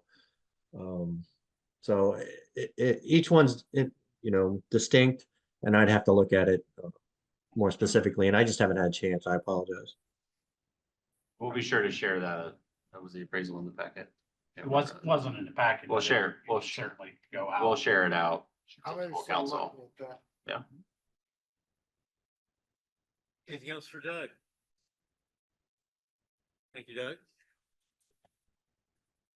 All right, turn over to Pete for the Tech services. All right, I'll stay right here so I can place the slideshows in the Zoom. So no fixing changes in the city manager's office for this proposed budget for 6 full-time positions. 2 of those would be about, but on the tech services side of things, it's Dennis, James, and Corey. Corey does our GIS. The one of my proudest things so that my team has done, because James, Dennis, and I have really been together now for about 4 years, Dennis and I for coming up on 7, is really improved the networked environment, the security of our network environment. And it's been an absolute essential. It's essential for public sector, private sector, nonprofit, everybody. The number of attacks that we're dealing with they're flat out daily. Recently, we had a series of attacks that overlapped with a day when we had a lot of people working remotely because of some weather. That was part of a larger international incident. So this is now more like we're a boat in the ocean and the ocean's moving around us. How do we keep our boat upright, keep it from capsizing? And that's probably the most important thing that team is doing on a daily basis. One of the key things that we've done to really improve that environment is implement a better sort of business continuity disaster recovery system. We now have a virtual data center effectively that when we have a problem here locally, if we go down, all of their stuff is replicated and all of our servers in a matter of hours, maybe even less, can get back up and we can be back up operational and running as a city. That's excellent business continuity. And that's, I think, the level that Clive should have when we expect how would we respond if there was a bad day and a bad attack. A couple other trends that you see are cloud solutions and generally the capital equipment expenditures. We're a small team when it comes to full-time employees, but as more and more of our colleagues in other departments are bringing on new services and have new equipment, a lot of that after the initial build out will move into the tech services budget because that allows our team to sort of stay close to it and see all the interoperability and so forth. So that creates some movement you'll see in the CE driven by IT equipment and also some of the services that we get into on an annual basis. We've got some copiers that we need to replace for this coming year. We've got our annual program to replace our workstation computers for a number of our colleagues. And then some network infrastructure replacement. That is hardware equipment that we use to make sure we keep everything clean and running smoothly between this building, City Hall, Public Works, all the water towers, everything that needs to be interconnected and kept safe. And the last thing on this slide is, as we talked about at the beginning of the month when Rachel Wacker was here, is we are including a new appropriation for membership to the Greater Dallas County Development Alliance. It's roughly $19,000. That is the only addition that you'll see in the city manager's office request on this slide. Any questions, city manager's office portion, before we roll into the general fund summary?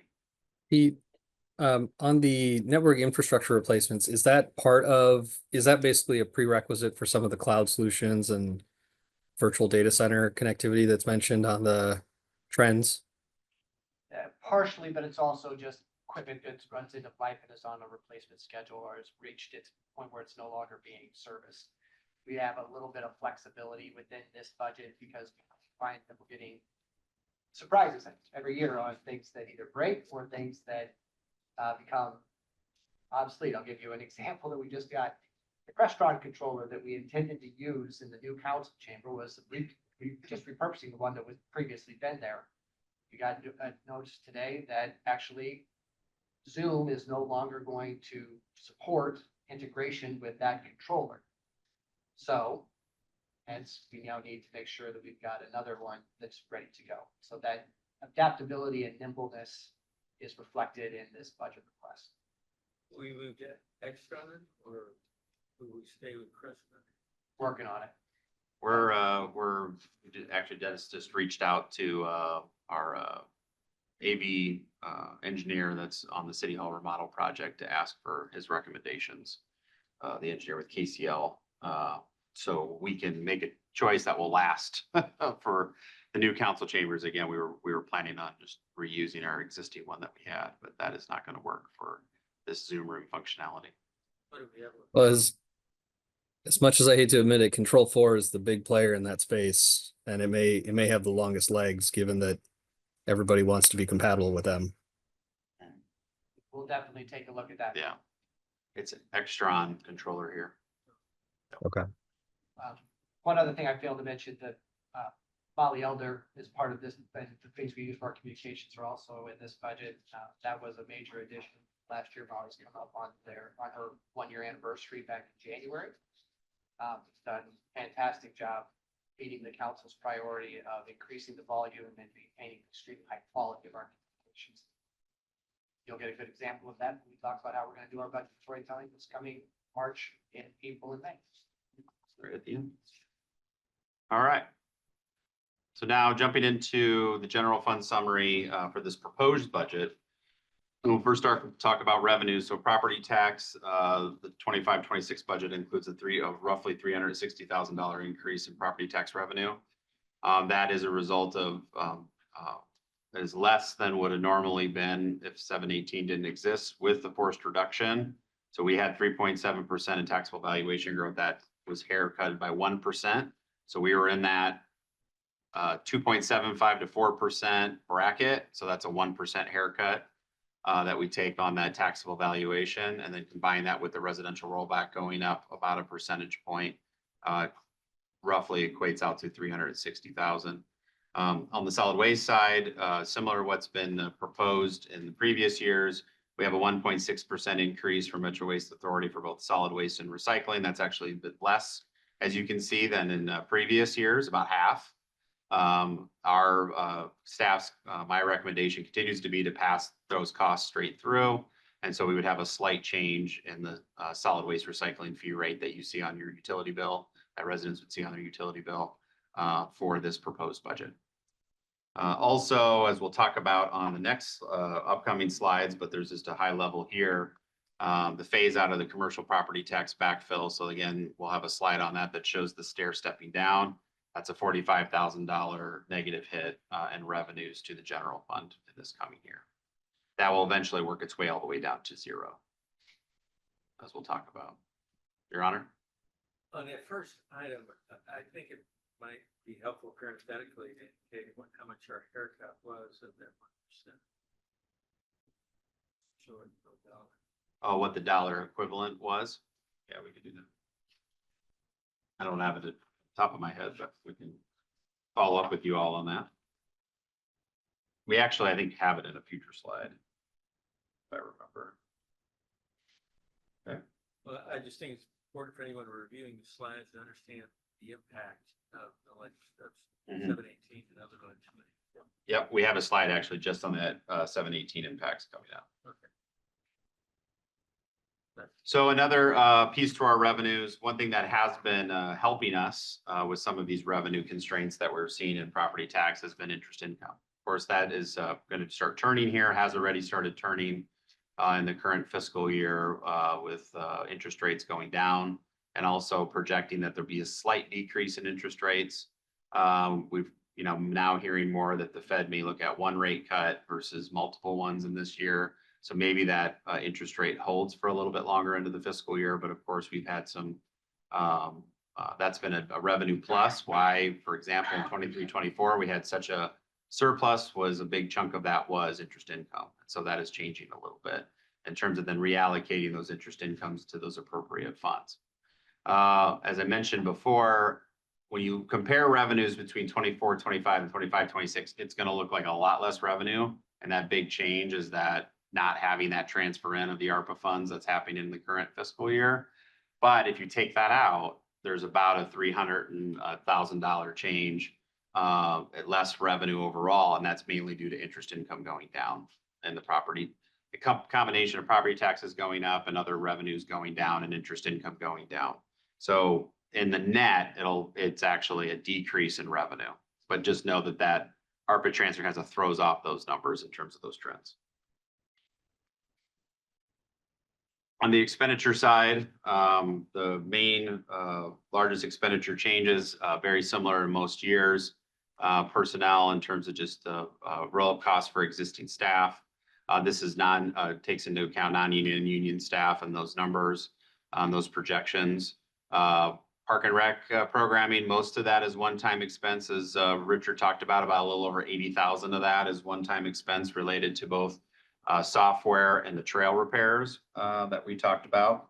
So that is what you're seeing there. West Side and Station 43, again, slight increases in those in terms of staff costs. The percentages of our allocations are roughly the same. Actually, Station 22, we're starting to see some slight declines in that number just in terms of the amount of calls that station is. It's starting to slowly decline over time with our reorganization of the response areas, as the chief talked about earlier. One thing, the big one in terms of expenses moving out of the general fund was that IPERS transfer that we talked about under the trusted agency. And then, of course, the one-time transfer, as we talked about on the revenue, that one-time transfer of ARPA funds in the current fiscal year drops off. So again, you see a huge expenditure decrease, but again, if you take out that $3 million, it's definitely not as big of a drop with that. Now on the personnel side, forgot to mention this. So we're projecting roughly about a 4.6% increase in non-union, and then 7 to 8%. Obviously, we're still in collective bargaining negotiations on the union side overall. That equate to that number. So it's actually 4.6. It roughly rounds out to about 4.8% overall. So I wanted to dive in on a couple of particular expenses. We were talking about property and liability insurance earlier. In the memo, kind of one of the additions this year was giving you a little bit of the history on property and liability insurance. Over the last 5 years, we've seen a 144% increase in the premium. Now, what I would say is some of that is due to the building we're sitting in, right? So, you know, we added a 44,000 square foot building on our insurance coverage, but I can tell you that primarily this is driven by the market for property and liability in Iowa. And cities are seeing some of the largest increases year over year. So I wanted to give you that history. When we look at the budget year, we're projecting the overall policy cost to have a roughly 9% increase, and I'm hoping that that's still in the ballpark. We're right in the renewal process right now in terms of what that increase could be. Of course, that's a smaller increase than what we've seen in some past few years here, but this has been a significant jump. And I think it's important to keep in mind too, one thing that we talk a little bit about with the legislature is the more liabilities that cities are asked to take on, the more that's going to drive up our premium costs. So that's a way that the legislature could save us, you know, money in terms of maybe reducing a city's liability. We have liability all over the place, right, in terms of the operations that we have and the assets that we protect, maintain, and invest in. For, you know, just as an example for the council to think about, you've probably heard a lot in the news here these last couple of weeks about library obscenity objection or exemption removal for public libraries, and the potential for a number of lawsuits to come as a result of that for public libraries. That just increases liability to cities. So that would be, you know, depending on how that legislation plays out, if that's something that public libraries and us, you know, owning and operating a public library have to consider, that has the potential to increase our premium costs even more if there's more risk being introduced into our operations. So there's consequences for a lot of these actions that could make put more cost on local governments, not reduce cost.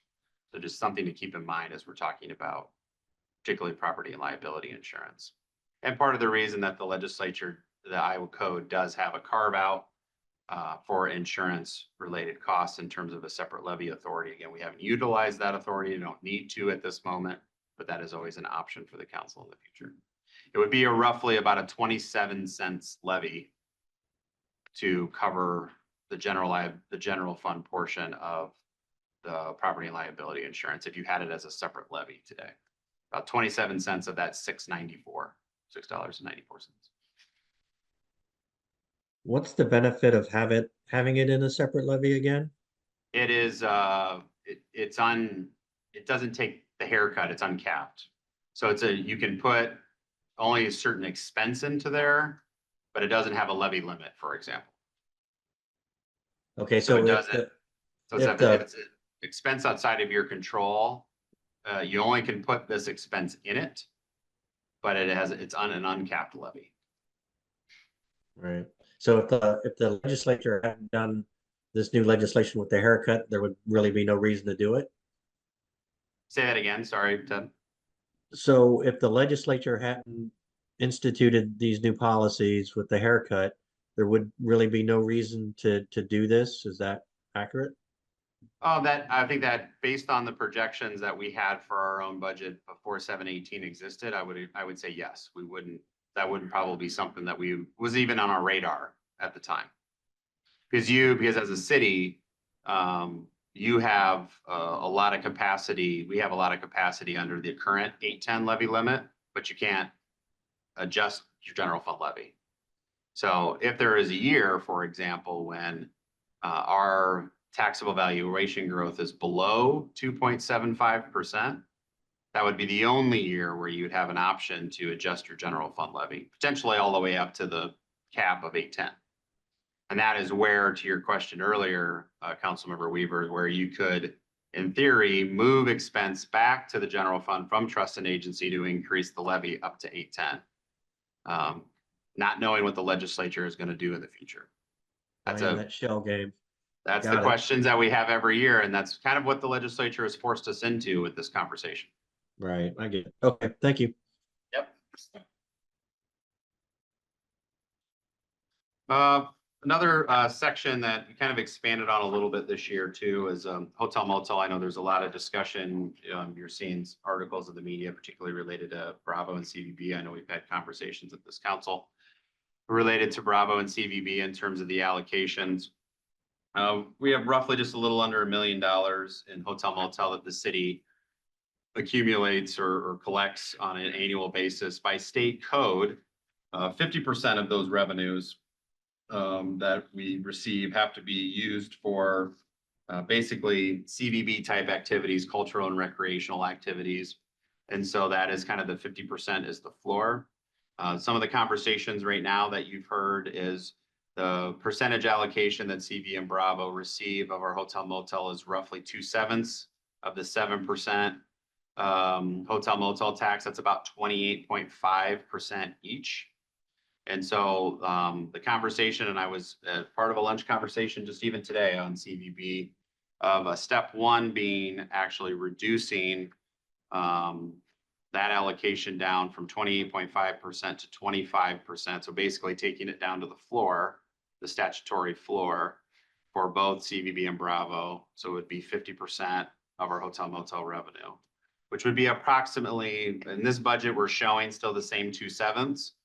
Just knowing that those are conversations that are ongoing, that would be a roughly $60,000 savings in our general fund if that were to come to fruition. That is the discussion you're hearing now. Obviously, Des Moines proposed it in their budget presentation. I know Ankeny had a conversation earlier this week that an article came out today about that. That step one would be basically dropping the percentage from 28.5 to 25. And then in the year after that, looking at some kind of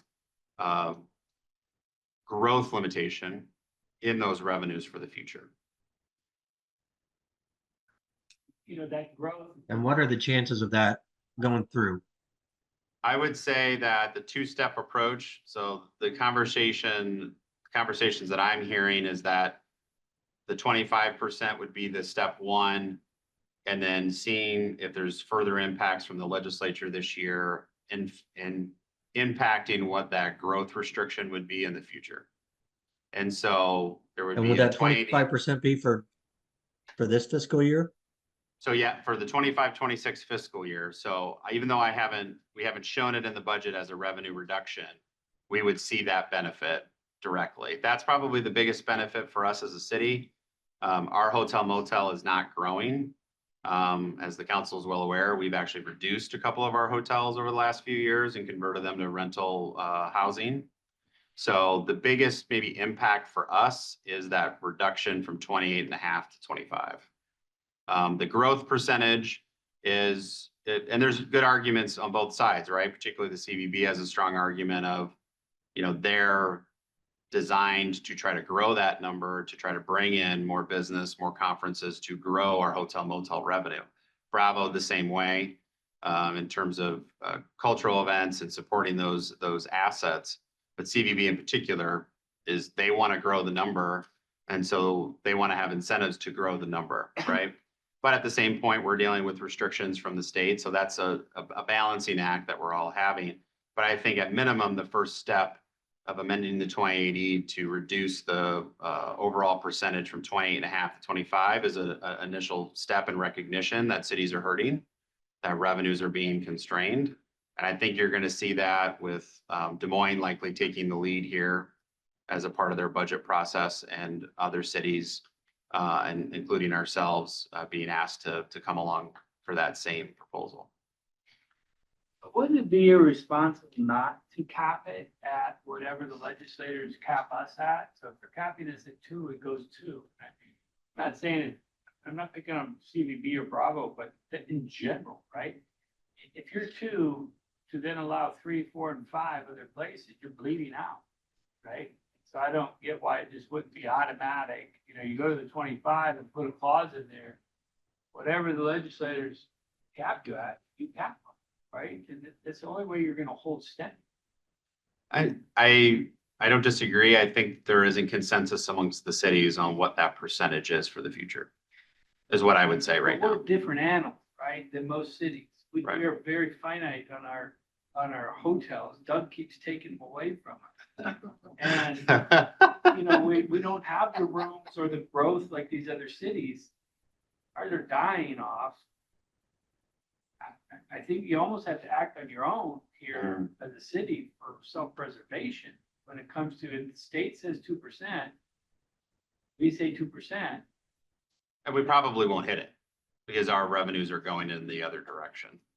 So we'll probably never hit the cap because we haven't. This number has actually gone down. It's actually floated around $1 million, slightly less for the last, COVID is the one exception where everything dropped the bottom, but I know I've shared with council that the 5-year trends, we haven't seen 2% or even 3% growth in these collections because it's actually gone the other direction.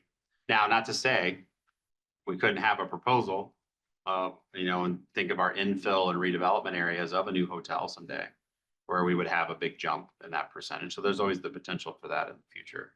But at this point, it's one of those where it's, we're maybe not as in that position on the percentage side as much as seeing the reduction of at least the current distribution having a benefit to our budget is probably more the short-term priority I would offer to you. But I think that percentage, whatever that restriction is definitely a discussion point right now, but it doesn't need to be done. The idea all along was that would be implemented in 26, 27, and then 25, 26 would be the cut from 28.5 to 25. I think what you do is you force, the Greater Des Moines Partners, CVB, Bravo, anyone else involved in this that are getting some of that money, which are hundreds, right? It triggers them to come to the fight, right? Mhm. So if you That was have definitely it- a discussion point at lunch today. If you have it in your For sure. clause now, we're not hitting it, that's fine. You don't worry about it until you do hit it, and then it's too late. And so having your clause so folks wake up and say, legislators are doing this, we better get up there, because that's tied directly to our money. Right? I'll say just for the council's awareness right now is I don't anticipate the amended 2080 having that second piece in it yet. That will be presented to all the cities for consideration. Most, the ones that are still in. The ones that are still in both CVB and Bravo. Because yes, we have a number that have left, or a couple that have left. Bravo and one that has left CVB. But then one, as you saw in your consent agenda tonight, has been added to the CVB. Lost to Nolan game. Norwalk. Whereas Bravo has lost Altoona and Norwalk. So with House File I'm getting ready. 18, 19, 20, 21, 22, 25, 28, that are taking aim at the cities. Right there. And utilities and all these things, they're live, right? have we seen, if you can go back to the last slide, have we seen Greater Des Moines Partnership up at the State House arguing against this like they said they would? Have we seen CBB up there arguing like they should if they don't want us to count? Or Bravo up there, you know? And I will point directly towards Greater Des Moines because that was a direct promise to us that that would happen. Has that happened? I have not heard them up there. I'm not aware of anything active other than, I know I shared with the council some information, some surveying that they've been doing, but I don't know about any, I haven't been made aware of any direct lobbying. That might be happening, but I'm not aware of it. You register for the bill, right? And say in favor or not, And well, the next couple of weeks will be a really interesting test point on that, because that's when we're, after the first funnel, likely to start seeing these property tax bills, whatever they may be, start coming out. And so I think we'll all be looking at the registrations on those bills. Yeah, and to Mike's point, I agree. I mean, now's the time for, especially the partnership, because they're built for lobbying to, take a stand on this. And it'll be interesting to see how they register on it. I think we need to keep a close eye on it. We will. And that can have some effect on our future decision making as well. Any more questions on hotel motel? Again, we don't usually spend this much time on it, but I think this year was appropriate time to spend a little bit more discussion on I'd this one. just like to ask one thing Mhm. on the lobbying question. It is one thing to wait and see what happens. It also seems possible, given the conversations that were had before, to route back directly and see what the intent is. Now, we know it's coming. We know it's coming. That would be good. Yeah. But I do not think they're going to do it. There's somebody within the partnership staff who has said that the private sector has fought them off to not speak up on it. So I just think they need to be honest with us about it, if that's the case. I agree. Susan, I agree. You know, And perhaps we directly ask Tiffany then. What's your plans on registering this, and what's your timeline of events and plan of execution? yeah, that was a direct quote. That wasn't me putting those words in their mouth. But perhaps they were misinformed about it. But We'll do some follow-up. enough time has transpired, here. At the our breakfast that both you and I attended, we did hear that there would be a month to spend time working on that property tax bill once it drops. I don't know if I need that either. I think people are going to need it, right, to jump on it once it comes down. So just hearing what the plan is. Good. But I all, mean, from the partnership. all these are already live rounds, right? Your 7-8G, the new one, the utilities, the sewer. There's a lot of them out there right These are now. all ones that I'm being asked from our lobbyists of how we're waiting. So it should be happening now prior to it going out. So I think you two are up there next week. Yep, I Tuesday. would, in this email, I would ask that the email be sent to them for directly asking them those questions, how they're going to, on these current bills that are live, how they have registered or intend to register, and how to wait and see. And then invite them up there with you next week, to help send your message that you're up there for. And I think they should come willingly. Yeah, if they're not up there, that sends a pretty solid message to us and to other cities of what intent is. And then this budget can still change.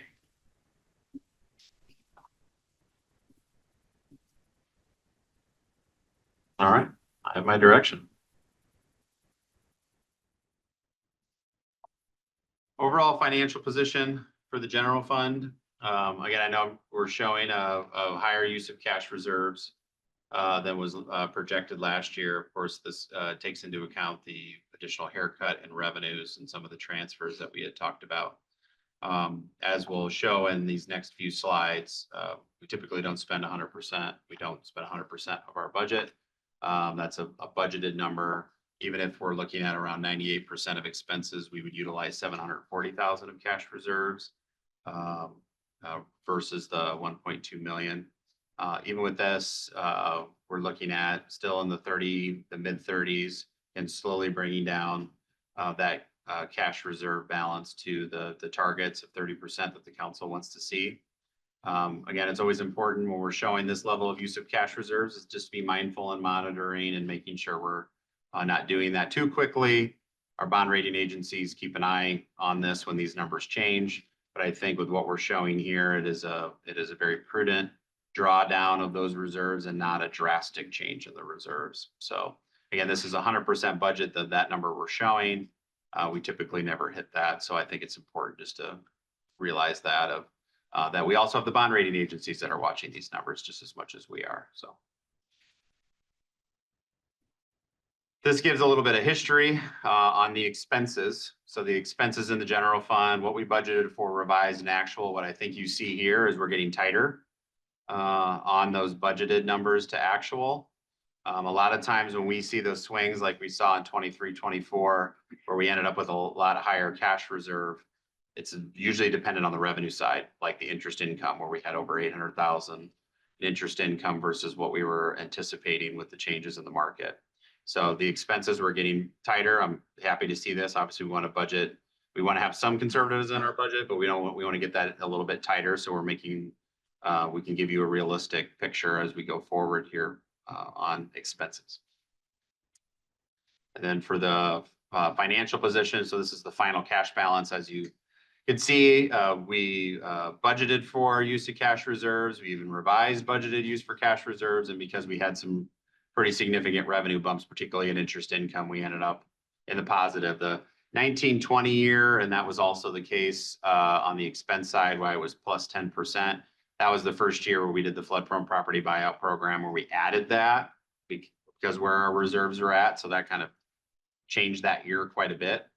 So just to keep that in mind of why that first year looks a little different. But again, this is in the budget memo as well as the slides in terms of showing that past history. Talked about it a lot tonight. This is the commercial property tax backfill. You've seen this slide before. Again, we're stepping ourselves down in terms of what the state is giving to us as a part of the commercial property tax backfill. There's two backfill components. The original commercial backfill from when they took commercial taxable valuation from 100% to 90%. And then there was the new one that was added in 2022, House File 2552, which takes the first $150,000 taxable value of a commercial business and treats it like a residential property. And there is a small backfill payment that we receive. We don't anticipate that being fully funded in the future, to be honest. It's funded at about 70% of what the backfill should be. That is also another revenue source that we're receiving that we're not expecting in the future. A couple other, just throwing, Senate bills and House bill numbers at you. House File 718, you're familiar with, and we'll have this next slide shows the full summary of those impacts. In 2023, we had that when we were in the middle of our budget process when the legislature decided to make a correction to the residential rollback in the middle of our budget and had a substantial cost when they changed the rollback again in the middle of our budget process where we took the impacts that you see there on the slide to both their general fund and trust and agency fund. That happened in 2023. And then the big one, which is House File 718, that also happened later in 2023 at the end of the session, introduced and passed in about a day. This is the one where it's resulting in the haircuts and then the increased exemptions for homesteads and military exemptions. What this number is showing from the budget previous to when 718 existed, what the impacts from the forced haircuts from the legislature have been. And you can kind of see the cumulative numbers. This is also projecting out what it could be in the future if we see additional haircuts. In total, it could add up to roughly $3 million in lost revenue to both, to our general fund.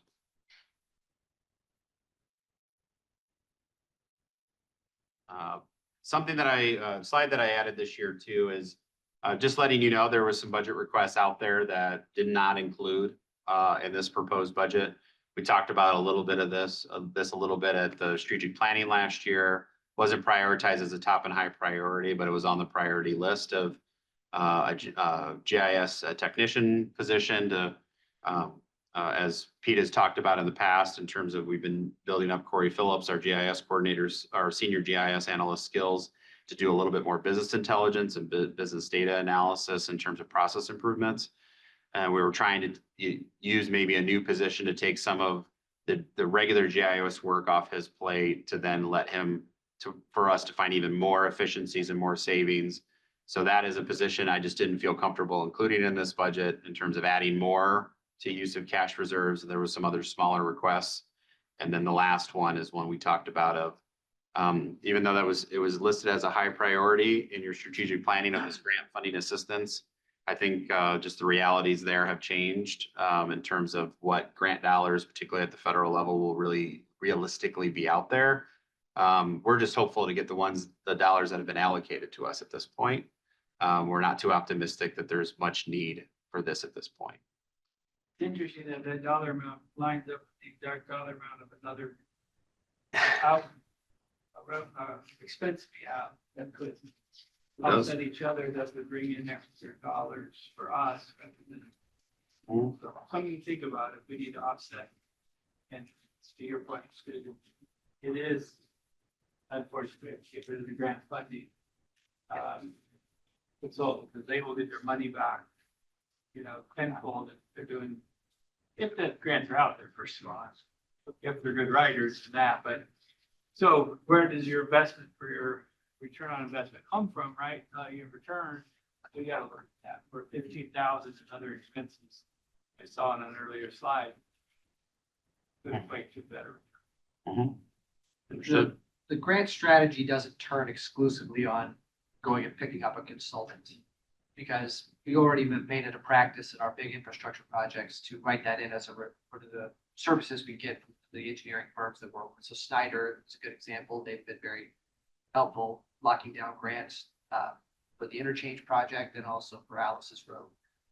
And plus, we still have this as capacity that Doug talked about on staff, certainly his team on the FEMA side of things, but we'll see if there is anything at the federal side of things. We've built up good relationships with our federal delegation. We've been successful with appropriations in that space. I know we have very willing congressmen and senators who want to support us going after and being as competitive as we can.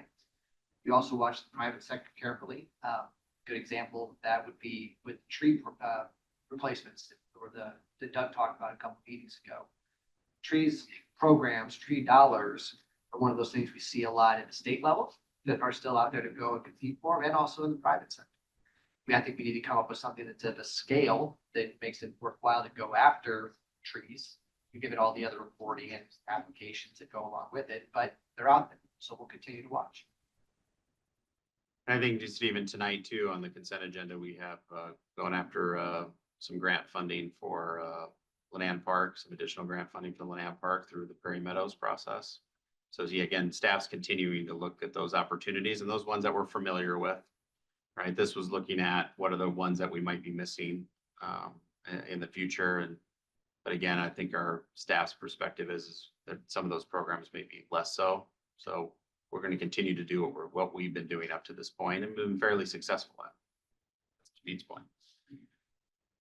The the decision tonight, and that's what the action item is following this presentation, is setting your budget public meeting, which is a separate meeting from a city council meeting. We're proposing it for 5:30 on March 27th here in this room, prior to your regular council meeting that would start at 6 that night. This is what our kind of rough, what it would look like on a portion, the main front page of the letter the infamous mailing that we've talked about now for a couple years, second year here. And at the bottom is the language that we're proposing to include in that mailing for the city of Clive. So this is what we need direction on tonight. Again, it's Clive will keep its property tax rate at $9.92 per thousand of taxable value after lowering it by 22 cents last year. By controlling costs, improving efficiency, and using cash reserves, Clive will continue delivering value for taxes paid. Find details at cityofclive.com. And at the very end of this presentation, Pete will go through all of the communication assets that we're developing to represent this budget, similar to the 4-pager that you saw last year. We're developing something, might turn into a 6-pager this year. We'll see. We're working on some stuff, but we'll share that all with you at the end. The biggest thing that I need tonight, are you comfortable with this language? Is there anything that you would like to see changed? This is the one thing that we need to have to the county auditor by March 5th. No later than March 5th, in terms of what the language we want to have in the mailing. It already have the time and place at the top there for the public meeting, 5:30 on March 27th. Get a whopping 300 characters. Yes, and this is about maxing it. I'm fine. Do we need to answer the question since we didn't? Did we? Which question? Like where it says reasons proposed property tax exceeds the current property tax, and you give an answer to that.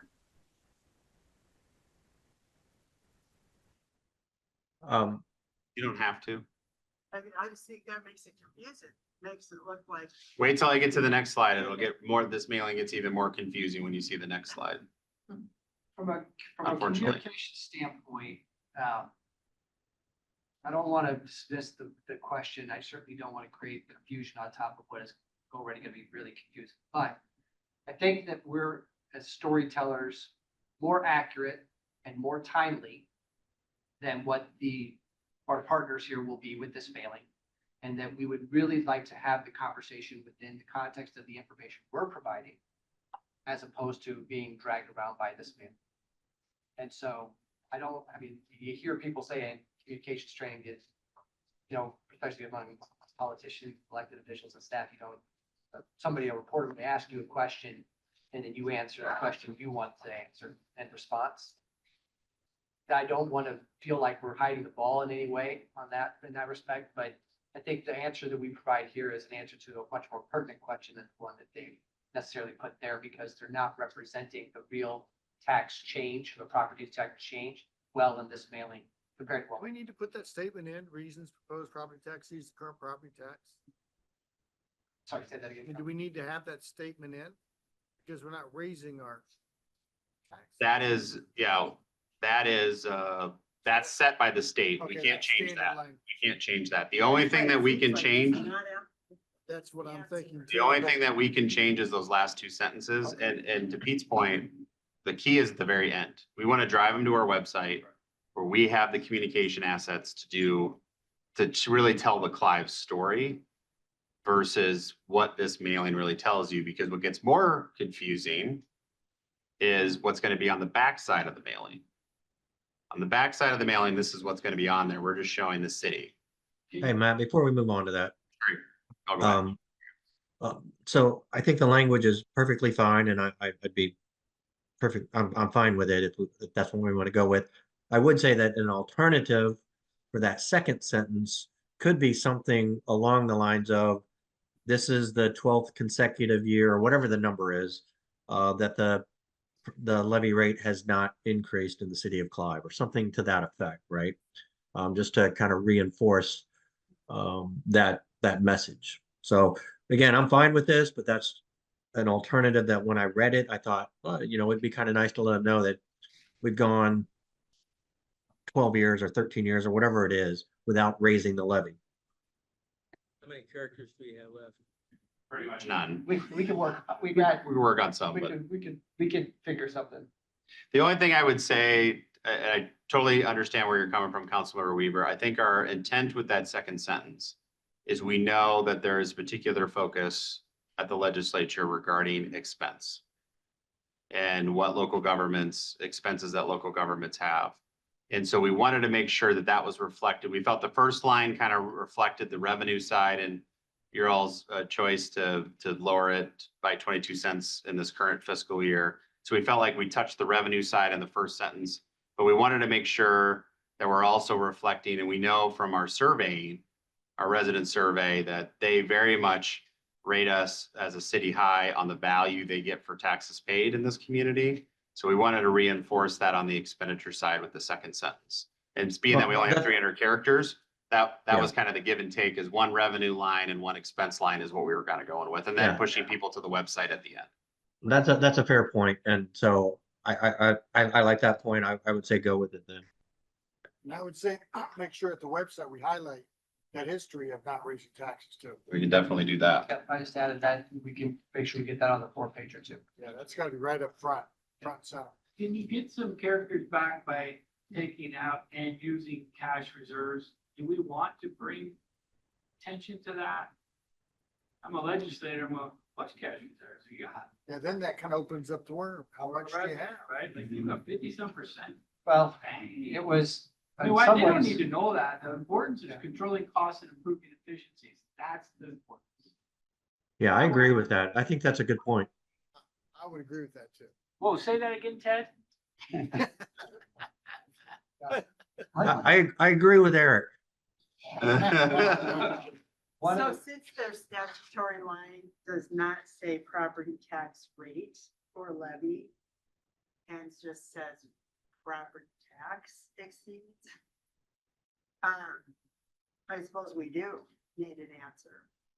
Because last year's was, you know, the 18,000 or 18 million, plus, and yeah. Now we're 19 million plus. So I suppose it is higher this time. So Mhm. the levy doesn't have anything to do with it. It's how much Right. are we collecting? Right. Yeah, you would have, you're gonna exceed, even if you spend $1 more than what the current year was, which again, we all know costs go up. It's not realistic to spend the same amount with where costs are going. So that's where we kind of pivoted away from that, answering that phrase and driving our own points and then sending people to the website. But maybe we still should answer it. it's a large number if they're doing the math. It's Yeah. $725,000. Again, back to that, I would say let's let an argument to keep it. Let's get rid of the cash reserves and not bring it in. Yeah, I would agree. The logic we wrote that was it mirrors how the state is handling its budget. But we can't go to the state and tell them they shouldn't have that big of reserves. Webster will come here and say you can't have that. Just saying, I don't know why you'd open it up that, hey, my I just house, don't think it's I necessary. got all these gifts for Christmas. Yeah. and Come on in, I'm gonna be on vacation, but, right? We're telling them exactly everything they wanna know. Right. That might be cash, man, laying around. Yeah, I think that, These guys are bored up there. So is a general consensus to remove and using cash reserves? yes. Yes. Yes, I agree with that, but I'm also not sure we're answering the question at all. Why? I mean, there's gotta be a way to say, you know, that the budget is frugal, that we've got. Well, and by controlling costs, that's what we're saying, you know. I like the verbiage. I just don't like to open up the can of worms on using cash. But what would you say, why do we need $750,000 more this year? Just something that answers. Yeah, look, We haven't price has done- gone up, inflation. Right. I mean, Everything we've goes got up. plenty of defense. Yeah, Half of that is just We just didn't say. wage roll-ups of existing staff. everybody knows prices have gone up. I think most people have a good understanding of that. I think most people understand the real question is we're not raising the levy. We have it for 10 Yeah, it's years. just not what they care about. They want to know, what's our percentage increase? 2.6%, So it's under inflation, which is. great. which you'll see on a slide coming up here. The challenge with that accurate 2.6 calculation is, that's not the percentage they would see on the back of this. Yeah, and that's where this gets tough. So right now, well, we can come back to this, but what I wanted to show you is this last, the backside. So this was the change that they made last legislative session. They changed this hypothetical example on the back of the statement. Now, this is not a revaluation year, so people's property values aren't changing. This shows a hypothetical example of property value changing, so let's just make it more confusing, right? A 10% change, and they just use $100,000 property. Again, it's not tied to the specific property that the folk, whoever's getting this letter. So when you see it, this is gonna show that it looks like a percentage change of 14%, 12.6%, when 10% of that is related to their hypothetical example. But you shouldn't have, you shouldn't let the facts get in the way of a good story. Good story, but So that's where this gets confusing. So that's where, like, I get the 2.6% on the residential side. Where it gets even more confusing on the commercial side is the first 150,000 of the commercial property, because of I can't remember the Senate bill now, 2552, tax it as residential. And then the other 150,000 or 180,000 gets taxed like commercial at 90%. So now we're making it even more confusing. So this is, I'm happy it's on the back and not on the front, but this is where we're trying to manage the story in our space to tell our residents the true story, because we think this is not going to have an accurate reflection of what's happening. Definitely not what's happening in Clive. So you can't touch the back. We can't. can't tell, we don't, they're going to generate these numbers. We just did the estimate of what we know it's going to get generated into ourselves. But this is what's going to be on the back. All right, so we feel like we've got direction on the statement. So any other points on this before I move on? So how soon does the statement have to be submitted? Next Wednesday. It's actually gonna go tomorrow. Well, depending on their discussion. Yeah, depending on what you said Yeah. tonight. We Maybe get it would to- send it out tomorrow if you feel comfortable with what we're at, where we're at. I'm, We have to send it by Wednesday, no later than pretty much the end of the day, Tuesday. I'd suggest the draft be sent out tomorrow or as soon as you get it and give people to sign off. I mean, I'm not sensing consensus on the exact language from what I'm hearing. Are you not? I would love that tonight. So let's spend time talking about it right now versus waiting to send it out again. Because all we've changed is using and eliminating and using cash reserves. If there isn't consensus on that, I would love to know it right now. Because I felt I was hearing consensus, but if I'm wrong on that, Mayor, let me know. I thought I was hearing other suggestions for changing language. Just cash reserve going out. So the other thing I heard from Councilwoman Judkins was Answering the something, question. answering the question. The predominant reason why there is more take in the proposed budget is to account for inflation and wages.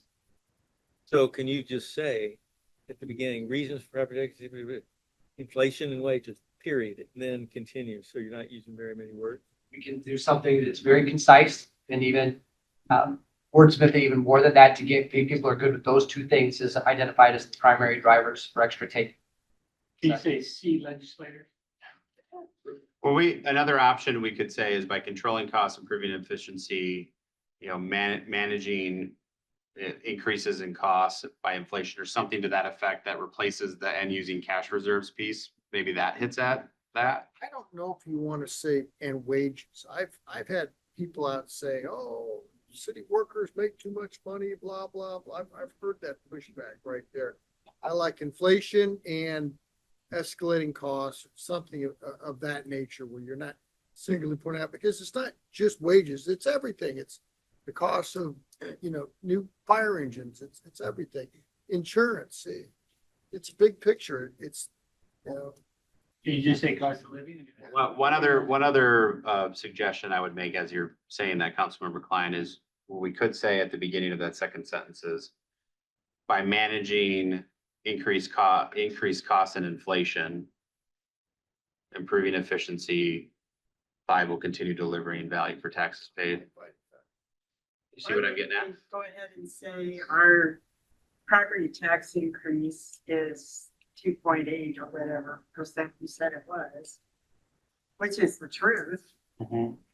Say that on here.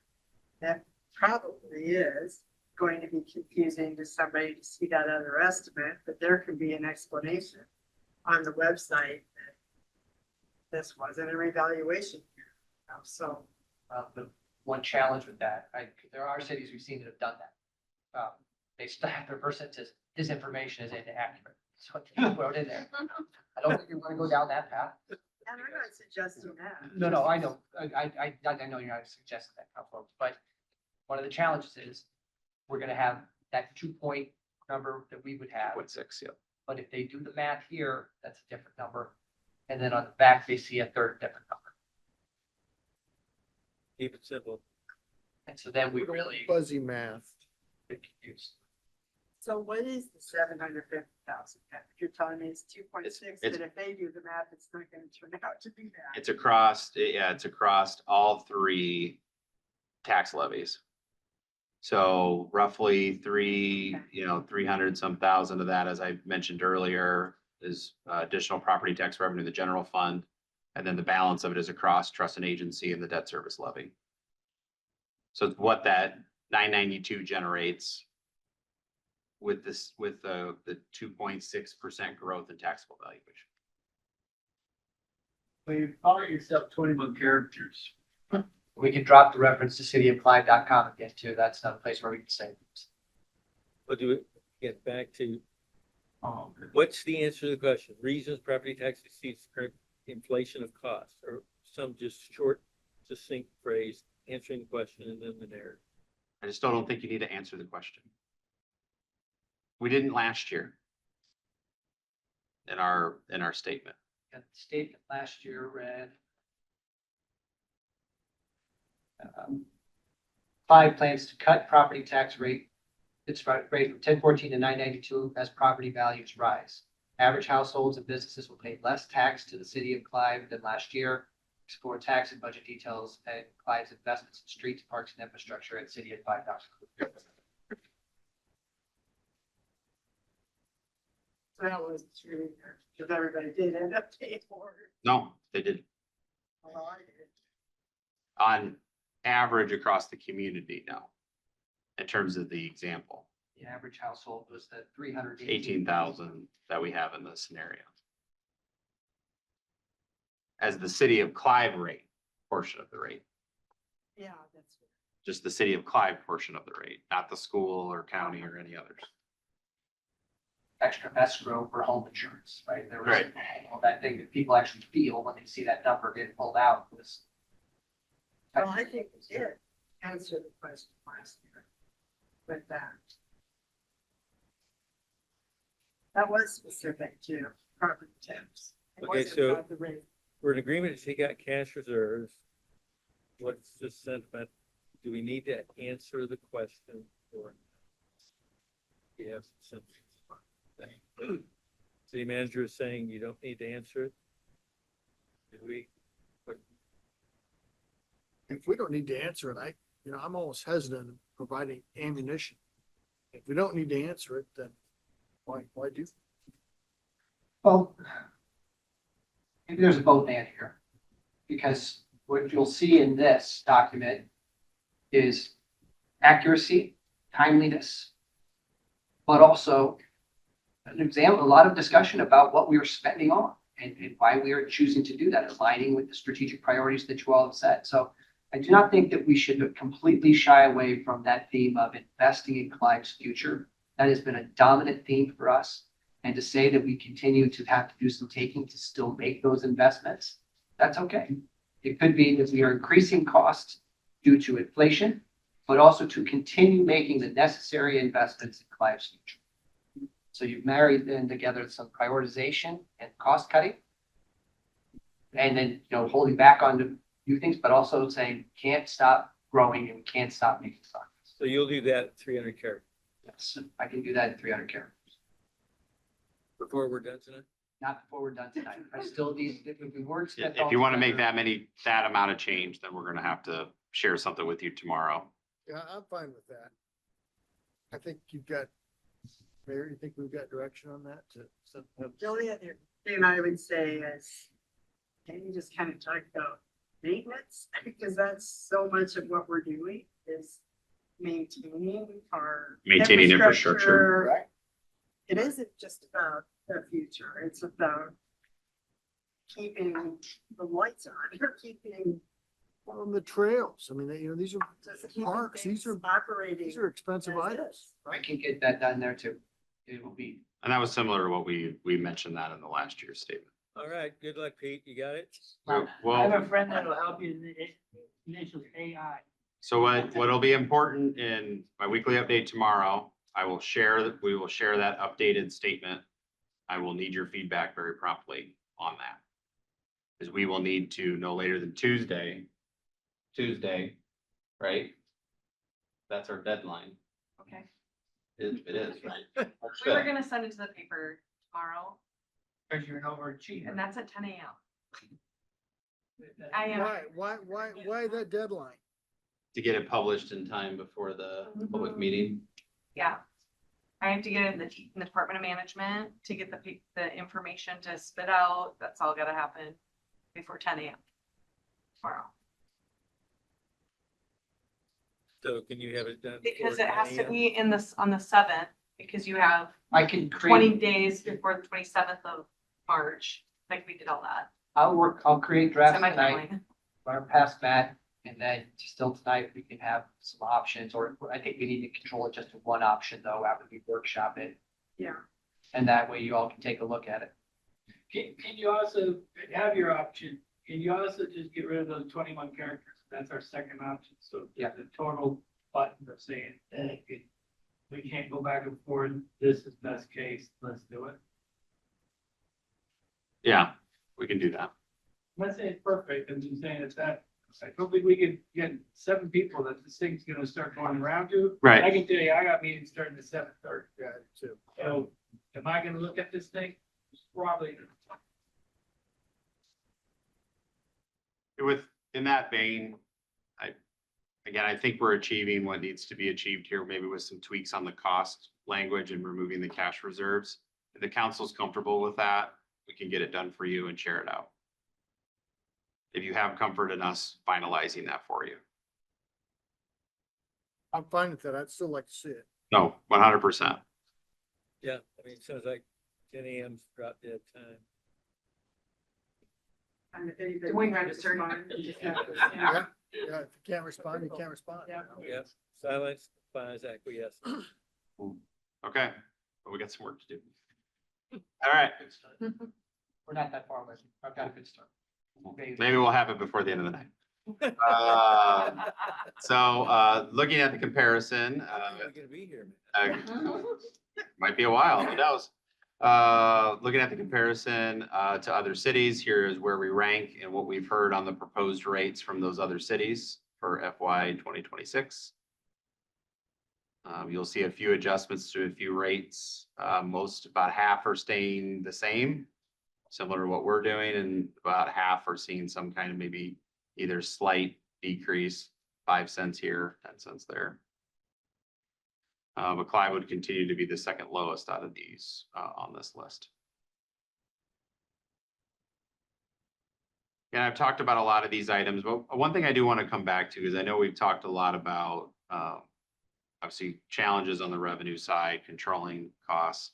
But I also want to remind the council that there is a lot of great things that are going to be happening in this next year in terms of opening of some substantial quality of life assets, whether it's Greenbelt Landing, the improvements that you'll be talking about at your next council meeting to set the public hearing for Lanand Parks redevelopment. Succeeda Park will be getting ribbon cut this spring. Little Walnut Creek's trail reinvestment. So those quality of life amenities, which a lot of times gets lost in this conversation when a lot of times you'll hear focus on public safety and those core services, which are very important. But there is a lot of great things that are going to be happening in this community over the next 18 months. That'll be opened up for our residents, for our visitors, that really drive kind of the Clive brand and why people live here. So I think it's important to remember that. And that, yes, we are right sizing certain expenses. You know, Chief Garcia talked about what we're doing on the fire and EMS side, collaborating with the city of Urbandale to try to right size what makes sense between both communities in terms of these collaborations. You know, the return on investment that we're seeing on the Harbach Center. You know, that's always a question that we're going to talk about every year to make sure that's meeting the council's expectations. So again, what you're seeing in this budget is a continued progress as a community, delivering on those key points that you heard in the survey from our residents, which is that top right corner that we talked about, that Pete talked about in those results, whether it was safety, open space, cultural, and, you know, outdoor amenities that are very important to our residents. We're delivering on that in the next 12 to 18 months. So I think that's important to keep in mind, because we can get, obviously with what's happened at the legislature and all those bills I threw at you, it can get lost in that, is even in the midst of those challenges, we're still finding a way. Not to say that it's going to be easy for the foreseeable future. We know it's going to be challenging. Even this budget's going to be challenging, but there is a lot of positive things that are happening, and also maintaining a very competitive low tax rate at the same time. Matt, you know, you're absolutely right. And I think that's a story that from the comm shop point of view, we need to continue to tell through pushing out through all of our socials and newsletter, website, et cetera. There's a lot of good things happening here. Some lean times perhaps, but we're doing a lot, you know. These are big projects, Lenan and Peatbelt Landing. I mean, big projects. And as we talked about earlier, this is the cost to the taxpayer in terms of the difference between the current fiscal year and the proposed budget that is before you tonight. This equates to a roughly $5.78 increase for a residential per month, residential for a residential property, and about $12.76 per month for a commercial property. That's adding everything we've talked about in these two budget workshops. So the changes in the utility fees, and also the property tax staying the same, but again, that rollback is going up slightly. So that's that 2.6% difference there. $5.78 per month for a residential property of $318,000 value. Councilman, I'll show you a tool here in a second that does all that percent calculation for you. Less than a stick of gum. So also, and I know Councilmember Weaver's talked about this in the past, is seeing the whole picture, that cost to the taxpayers and compared to our neighboring communities.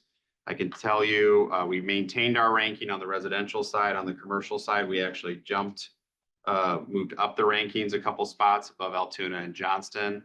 Again, this is not taking into account any changes that they are going to have in utility rates or property taxes. This is as is right now, and then our proposed. So this will change a little bit. Again, we moved up a couple rankings from the previous year. And then lastly, just next steps, just circling back on the utility rate increases from the last meeting, we talked about that solid waste change, just passing through that increase that we're seeing for Metro Waste. Again, very small, 1.6% this year. Do you concur with this budget recommendation that I'm presenting to you? And then you can see the calendar with the March 27th proposed tax budget meeting, public meeting at 5:30 in this room, followed by at 6 p.m. a regular meeting where you would set the formal public hearing for budget adoption for your April 10th council meeting. And so the one main thing is, you know, again, finalizing that statement language, and then Pete will add to that with some things that we're working on the comm shop side to inform the community about this budget. So what I need is a resolution setting the tax hearing for March 27th at 5:30. Amended statement. Second. Motion and second on the resolution setting the property tax hearing. Further discussion? Seeing none, would the council please vote? And will the clerk please post that? And following that vote, Pete's going to show you a tool that we've been working on to kind of almost be a property tax receipt. Some things that we've been playing around with to have on our website to really give people. How do you vote? Yes. That passes by a vote of 5-0, setting that resolution. Thank you. So Pete? I'll just quickly distribute. This is very, very raw. You'll see typos, you'll see other mistakes. All these tended to give you all a sense of what they feel what our documents are going to look like this year. So pay attention more to the categories, not as much to the text. This is similar to what we're building on what we did last year. You'll see a little different graphic at the bottom, with Polk and Dallas County outfit broken out as a dollar bill on page 1. On page 2, this is one that's going to get some significant change. We're going to talk about sort of the whole picture, right? The whole big pie of everything that includes capital, that includes utilities, that includes general fund, and some then add bullet points here just to align people's sort of knowledge about what those categories are in the pie of expenses. What are the revenue sources that align with covering those expenses? Then we give some special attention to the general fund, just as we did last year. And on the third, well, actually on the next page, we give some special attention then to the capital improvements. And building on Councilman Klein's point about, telling that optimistic story still, this is where people get to see about all those good investments we're making directly in their neighborhoods. For things like streets, but also all those big parks.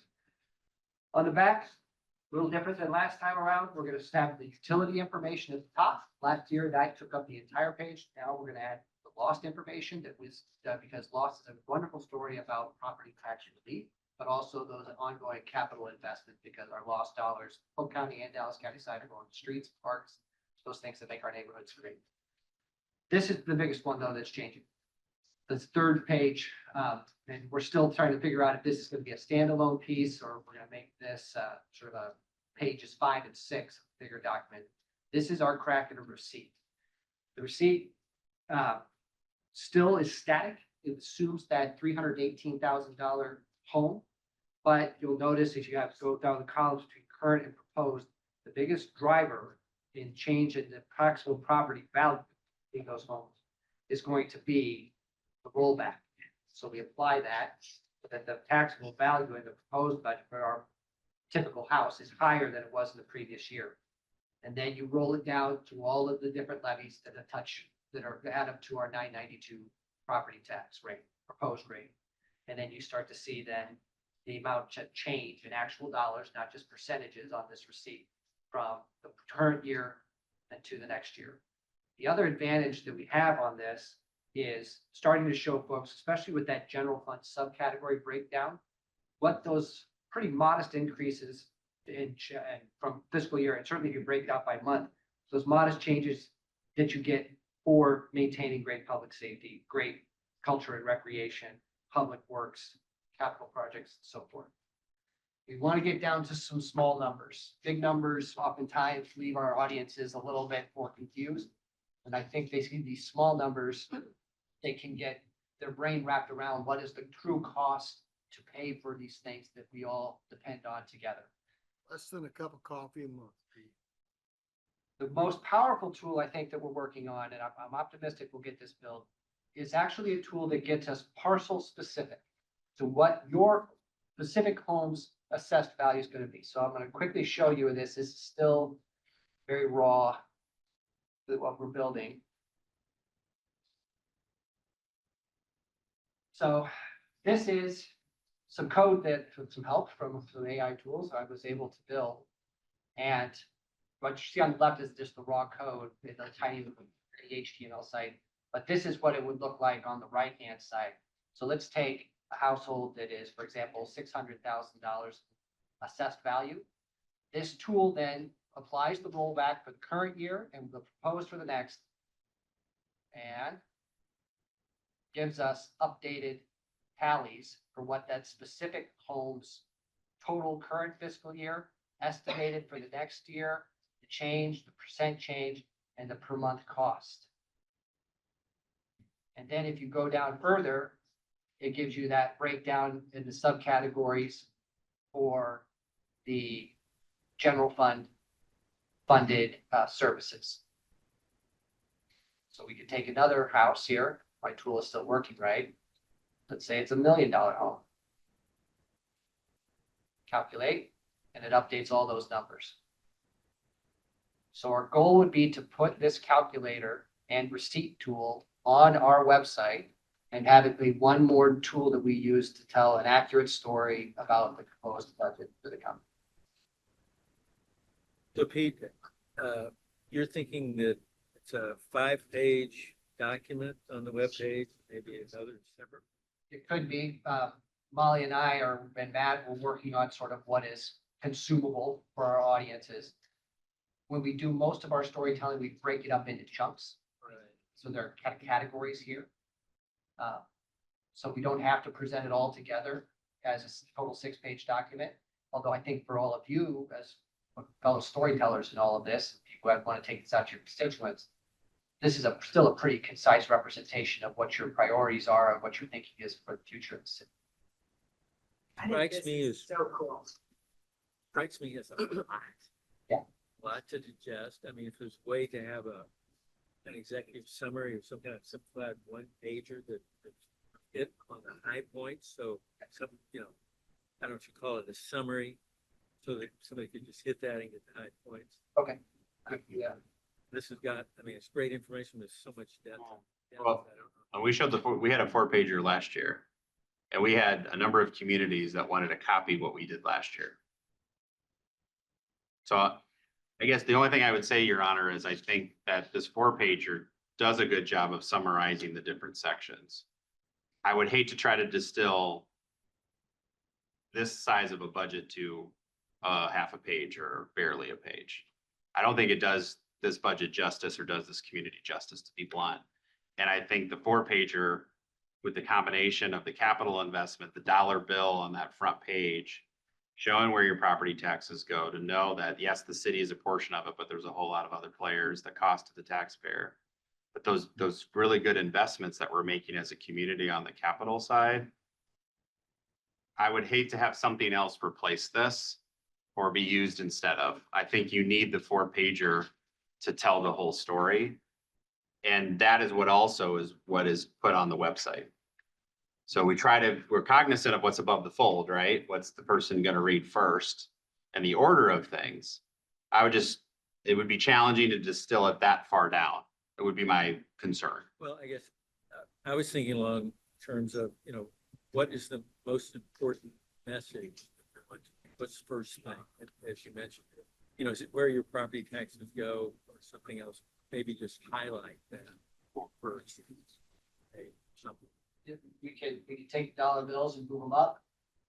The rankings up to other cities has been a bit of a Clyde tradition that we think that's been important to, I think, the council to understand where you sit relative to your neighbors. The one that for me seems the most pertinent to the audience of residents and businesses is that middle one. What's the change from the previous year? When we talk about lowest property tax rate, I think it's also pertinent to build upon one of our strengths, which is we haven't raised your property tax in 10 years. Yeah. Let's have that. That needs to be big and bold. Property tax rate. We haven't Property raised tax it. rate.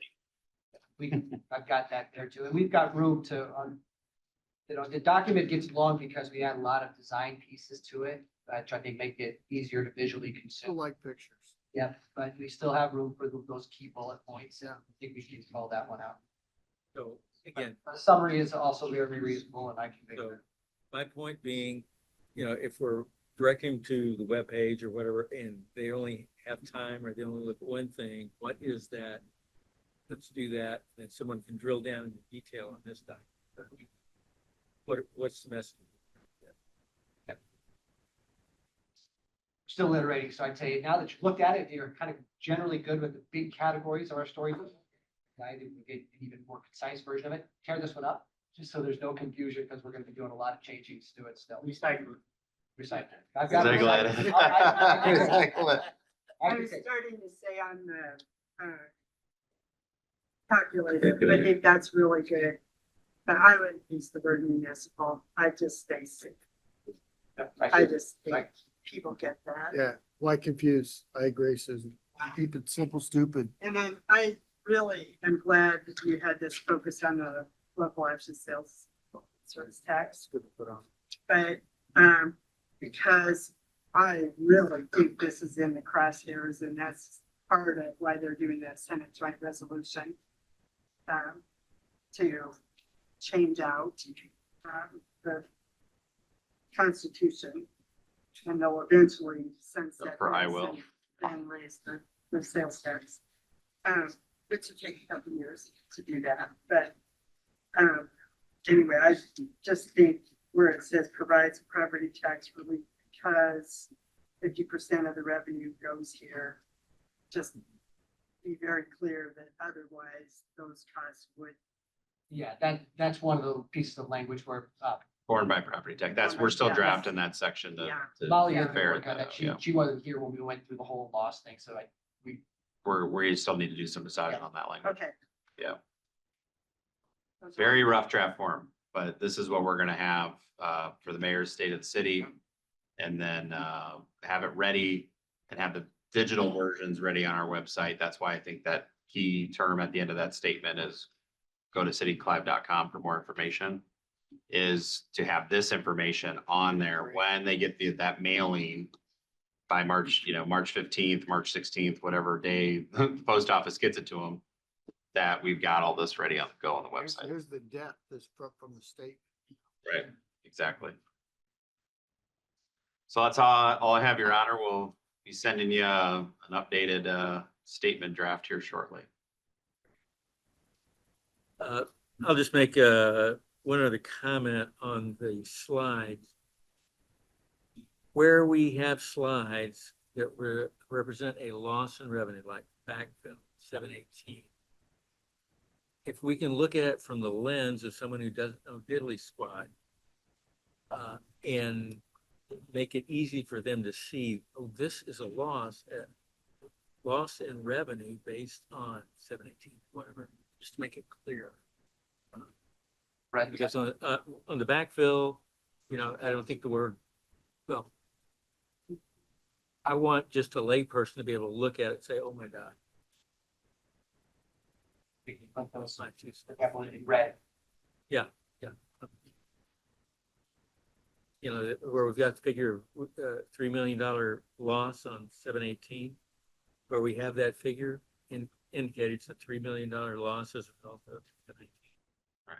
And some of that's projected for future years, so we'd have to be careful what number we show. I just like someone looking at the slides to be able to quickly discern what the losses are. Anyway, that was my 2 cents. Yep. Anything else on the budget? Any other correspondence? Srikant, what do you have to report? No report tonight, Your Honor. Ted? Okay, real quick, Metro Waste, was unable to attend the last meeting, but my understanding is that Dean O'Connor's chairmanship has expired, and so Rob Sarche, my friend from Polk City, was elected as the new chair, and Rob will do a great job there. Susan Scarry was also elected as the vice chair. And then I believe our colleague, Mr. McCoy, got a new job title. He is now the CEO. So if you think he was insufferable before, just wait.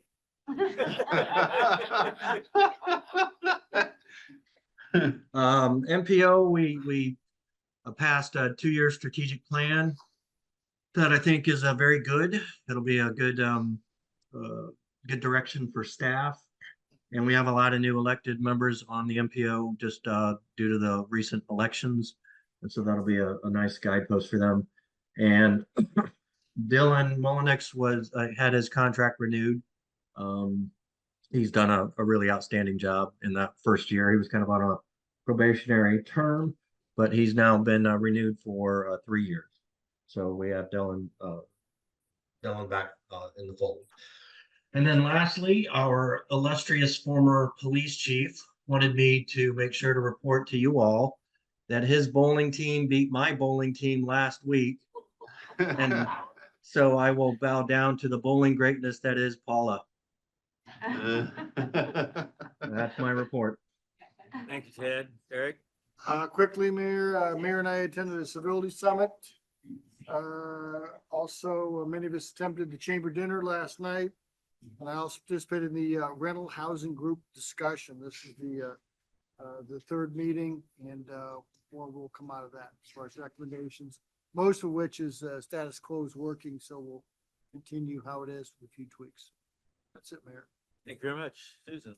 Polk County Homeless Coordinating Council continues the difficult task of trying to make sure we're strategizing appropriately. And thank you to Clyde for agreeing to sign on to the letter regarding funding at federal level. Now, do I understand correctly, CIS has lost like 40% of their funds? or something? Yes, it was not turned back on. It's all in the cost. So, the Metro Advisory Council will have a special meeting Monday. Anything else? No. Michael? Thing on WRA, met with the committee, along with the exec board with the committee, to restructure the 2080 along with the operator agreement. And that is moving along pretty well now. Had a little pause there for a while, figuring some things out, but it should be all new. They will hope to have the operating agreement done by July 1. Hopeful, EJ and Jody. And the nice clause in there that I liked added was that it only comes into effect if the 28E is changed, to put it into effect at the same time. There was a worry that perhaps if we gave the operating agreement to Des Moines again, there might be a little slow play on the actual 28E. So they need to be linked together to be enforced or become into effect. So that's a huge move. WRA moving to that new org chart, basically the whole works of where the supervisors are, who Scott Hutchins answers to, and all that. So some of that confusion. Will it be perfect? Not this round probably, but it is going to be a heck of a difference on the operating agreement and the 2080s. Should see some of that coming soon. I shared some of that. Yeah, I need to read through that. We'll get back to you. Anything else? Anything legal? No report. Anything illegal?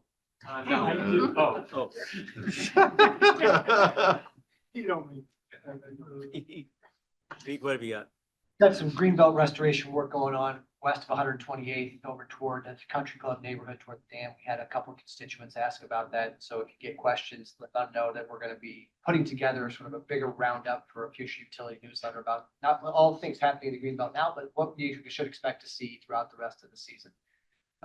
We put that in the March newsletter, but that's always a tough one to fit in because we take the 2 middle pages for all the special collection information. So that will be landing in mailboxes in first part of March. And then in April, we'll also be doing, throughout March and April, doing a lot of storytelling that involves all of this stuff we just discussed. Anything else, Pete? Matt? Just two things. I attended DART budget meeting with the commissioners and city managers last week. DART is looking at their budget for the next year to get them through the reimagined DART process. If the budget goes through as presented, it would be a slight decrease in the DART levy in the city of Clive. Can I stop you there? You're gone. Do you notice that I came back on the DART and now we have a decrease again?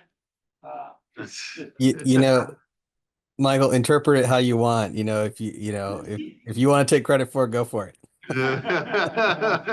He's happy to hand that over to you. Speaking of Councilmember McElhaney, of course, it's been publicly announced that he will be resigning his council seat as of April 11th due to his move. He's packing at his home as we speak. Hopefully the packing's done by now.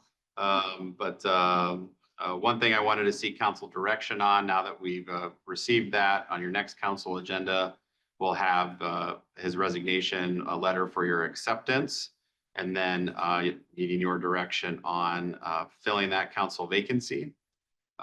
It's my recommendation to you, knowing that we do have an election this fall with a regular council election cycle, is to consider it by appointment. If that is the desire of the council, we will prepare the appropriate resolutions for that March 13th council meeting to initiate vacancy of filling process by appointment.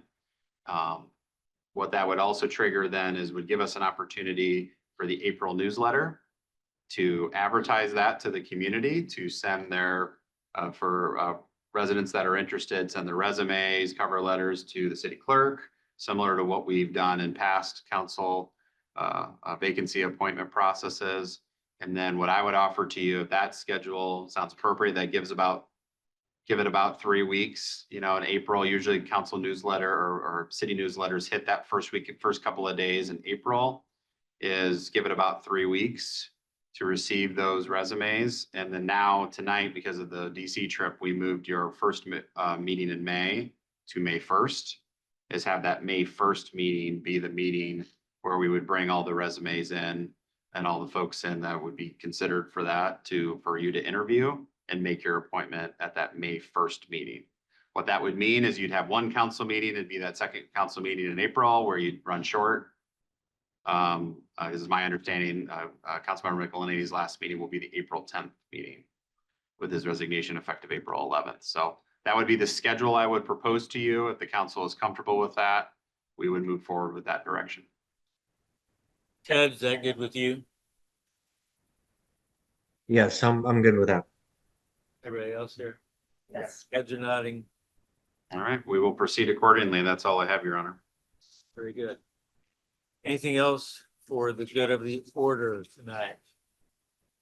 Would you like to stay any longer? If not, we will adjourn out at 9:06.